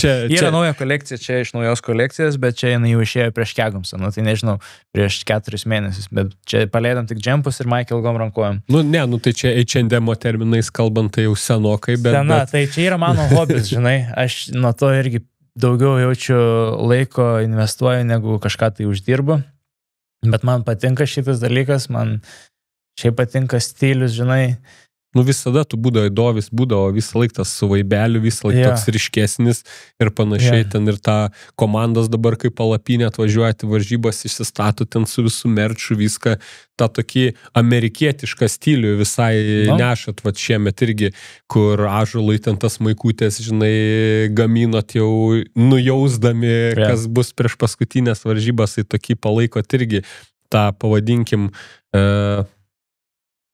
reklaminį, kad matoma sporto pusė. Čia ne iš tos reklamos, žinai, pusės, bet iš to čia iš patinka, žinai, ir iš to gaunasi reklama. Tai kodėl, žinai, ne, aš nedarau ten, man patinka ir, žinai, kai ten gerai atrodo ir Nes jūs irgi, sakau, ir laisvalaikį savo, kai leidžiat, aš irgi ten kai kokius storiukus pažiūri, nebūtinai tavo, Jovilto ten ar dar, kai ten švenčiat kokius ten šventes ar dar kažką, tai motociklas ar dviratis visą laiką kažkur šone, visą laiką ten sugalvoja, tai nuo kokio bordiūro nušokti, tai ten kieme vos nekada aštunkė, žinai, pasitreniruoti, kas geriau, žinai, ten ar ant vienkės važiuoja, tai jūs tokie visą laiką tam tokiam vaibelį, žinai, važiuojat ir tą nori ir, kaip sakyti, ir per vizualą atiduot. Faina karta kažkaip tai mūsų užaugo jau ir su Joltu ir su visais kitais, tai, žinai, turėjom ir galimybės ir jau tada turėjom galimybės kažkaip tai gražiau apsirengti ir dar kažką, tai gal iš to, žinai, ir atėjo. O Riding Style, čia toks passion projektas, lietuviškai kalbant, tipo hobis mano, Supratau. Ir ką, tada žinok, aš dar ilgai nebekamuosiu dar. Klausė apie merčą, apie naują kolekciją, tai bus dabar Dakaro merčą ruošiu, tai, žinai, biški su to reikia paskubėti, o Riding Style jau biški nustumtas iš šono. Supratau, tai bet bus Dakaro merčas, tai neužilgo. Reiks ieškoti. Kur ieškoti? Jeigu norit prisidėti, dkdakar.lt. dkdakar.lt ir jeigu norit prisidėti, čia eis iš merčio visi pinigai į mano pasiruošimą, tai... Labai gerai. Atsiminkit, dkdakar.lt. Teisingai, labai gerai. Tai ir vėl grįžtant atgal prie to Dakaro, porą labai elementarių klausimų. Kaip šiemet, kokius tikslus šiemet savo keli? Pirmi metai? Pirmas tikslas yra ten atsistoti į startą. Taip. Antras tikslas yra į finišą atsistoti. Pratau. Finišuot, matai, ralis toks dalykas, kur tu iš savo techninio gabumų su motociklu gal ir gali lėkt, bet labai greit gali ir nebelėkt. Paprasta matematika. Tai stengsis, žinai, tikrai man yra finišas, tikslas yra finišuoti, bet aš esu sportininkas širdį. Tas pas ir Marokė, žinai, buvo atvažiavau Maroką, tik tais finišuoti, bet pradėjo čia neblogai sektis, dar kažkas tas, anas, pradėjo galvoti apie rezultatą, apie dar kažką. Žinai, aš toks esu ir taip tikriausiai bus, bet tas mintis stengia, žinai, visą laiką nuvyti ir susikoncentruoti tik į tą, kas yra, ką aš padaręs galėsiu būti finišą, žinai. Ir čia toks sportas, kur reikia daug patirties, tas Dakaras nėra man trumpalaikis tikslas, gal taip pasakyčiau, matysim, aišku, po šių metų Dakaro galėsi tiksliai pasakyti. Bet aš visai norėčiau ir pasiekti tą rezultatą, o tam reikia laiko, tai šiemet yra tikslas tik tais finišuoti, o ateityje jau matysim. Supratau, žodžiu, kaip ir dažniausiai visi pirmais metais kelia savo tikslą, kad susipažint, išmokt. Kol ten nebuvai, tu nesupranti šito dalyko. Aš pats, kai važiavau motokrose, čia finišuoti, ką čia finišuoti, važiuoju ir finišuoju. Ne, taip nebūna, žinai. Ten raliai visiškai kitaip ir tu turi visiškai šaltų protų, žinai, viską žiūrėti. Tai aš dabar toks pat, kur neįdomus, kad aš važiuoju šiemet finišuoti. Neįdomus, tas geras pasakymas, ne? Tai tada apie vietas ir nėra turbūt klaust nei ko. Kelintas pernai buvo Narimantas, pameni? 30-ukė, man atrodo. Geras žiūri rezultatas. Geras rezultatas, Tai... Labai geras rezultatas, tai jeigu išeitų pakartot, būtų labai gerai. Tau pakartoti jo rezultatą? Man pakartoti. Tau pakartoti jo rezultatą. Na, Rimantas, kaip galvoja, šiais metais jau važiuoja jau dėl rezultato? Važiuos. Aš manau, visą laiką važiuodamas į Dakarą, tu važiuoji dėl to, kad finišuoja, tik tais tas percentages keičias rezultatą ir finišavimą. Supratau, tai jau dabar jau jau manau, kad jau 2 metai jau mėgins aukščiau kopti. Supratau. Nu, tai iš esmės, viską išgirdom, ką norėjom iš Dovydo išgirsti. Šiaip, aš noriu pasakyti vieną dar dalyką. Aš tave dar kviesiu tikrai ne kartą ir ne 2, nes aš žinau vieną dalyką, kad tu esi motokroso geekas. Jo, aš esu fanas, šiaip man tas yra daug kas... Tu ne fanas, aš esu fanas, tu esi geekas. Ta prasme, jeigu ten susitinki kažkur trasoje ar dar kažką pradedi kalbėti apie kažkokius ten įvykius, rezultatus, tai aš žinau tą vadinkim grėtinėlę. Tu žinai ten, kas MX2 klasiai Olandijoje 18 atvažiavo, žinai, ir kodėl jis buvo 18. Tai va, tu tokiam levelį, tai aš tave žiūriu. Myliu šitą sportą, tiek pasakysiu. Visą dieną aš tas pat iš varžybų grįžtu iš varžybų ir aš žiūriu kitas varžybas per YouTube arba per MXGP kanalą ir niekad man nėra atsibodę, man irgi draugė ten grįžti iš motokroso ir vėl motokroso žiūriu, sako, Tai tikriausiai taip ir žinok, aš tavęs net nenorėjau klausti, kai kurių pašnekovų prieš tai kalbintų klausdavau netgi, ar žiūrite MXGP, tavęs net neklausiu, nežinau, kad tu darai ir aš norėčiau, kad tu pas mane grįžtum, gal kai grįši iš Dakaro, bet ne apie Dakarą pakalbėti, žinai, kada aš noriu tave pakviesti, aš noriu tave pakviesti ir pakalbėti, kaip daro, pavyzdžiui, Moto X ar panašiai, kur daro tą season preview. Pakalbėti apie tai, kas bus sezonas. Gerai, labai įdomu. Mes darom su Joltu, mano draugui, mes dažnai kalbam apie motokrosą ir apie šitos visus dalykus, tai galėsim ir mikrofoną pakalbėti tikrai. Nesakau, man tiesiog nori, žinai, pakalbėti, padiskutuoti iš serijos. Kiti metai šiaip bus žiaurus. Žiaurus. Ir Amerikoje, ir Europoje visi pasikeitimai. Visi didžiausi raideriai keičia visus brandus. Taip. Geisleris, Herlingsas, Europoje patys didžiausi vardai. Tai Amerikoje irgi vėl. Tomakas, Sextonas, Prado, Andersonas, ten, visi keičia motus, tai bus tikrai įdomus sezonas. Tai aš tave noriu susigrąžinti dar kartelį, grinai apie tai pakalbėti ir padiskutuoti apie tos dalykus, ko mes Lietuvoje neturim, nes, žinai, mes Lietuvoje neturim ten tų stiprių komandinių dalykų, kaip pasakyti, nėra gal labai kažkokio didelio crazy dalyko, kad Erlandas važiavo su KTM visą gyvenimą, dabar 2 metai važiuoja su Kawasakiu. Manau, nieks to labai nesureikšmina, kai tai nėra factory, žinai, racing dalykas. Taip. Tai dar kartą, Dovi, ačiū tau, kad atėjai. Aš kaip visada pabaigai mūsų draugų dovanėlių. Opa! Žiūrėjom. Kas suteikia sparnus, žinau, kad Etihadas, kai skrisi į Arabiją, suteikia sparnus ir Red Bullis suteikia sparnus ir kaip visą laiką automuziejus, kaip visada atsiųsiu pakvietimą į automuziejų, nežinau, ar esi buvęs ar ne. Šį savaitgalį vyko kaip tik irgi Litexpo parada automobilių, tai su automuziejaus vadovu teko tos automobiliukus pervežti į Litexpo į parodą, tai kai Ferrari Testarossa vežėm ant tralo, tai žinok, mašinos net vidury eismo sustodavo fotografuoti. Tai tikrai yra į ką pažiūrėti. Beje, kaip žinia, ten yra buvęs Arūno motociklas po Dakaro, tam muziejui, tai mes linkim, kad ir tavo ekipiruotė tenai atsidurtų po varžybų. Linkim tikrai viso ko geriausio tau šiais metais Dakare. Žiauriai faina, kad susisukai per šituos metus ir spėjai šių metų atvažiuoti. Linkim tavo visai komandai gerų rezultatų, tavo auklėtiniam. Ir dar kartą dėkoju asmeniškai nuo savęs, kad atėjai. Galų gale radai laiko savo įtemptoj dienotvarkiai ir perka merčą ir išlydim Dovį į Dakarą. Teisingai? Žiūrėjom, let's go. Ačiū.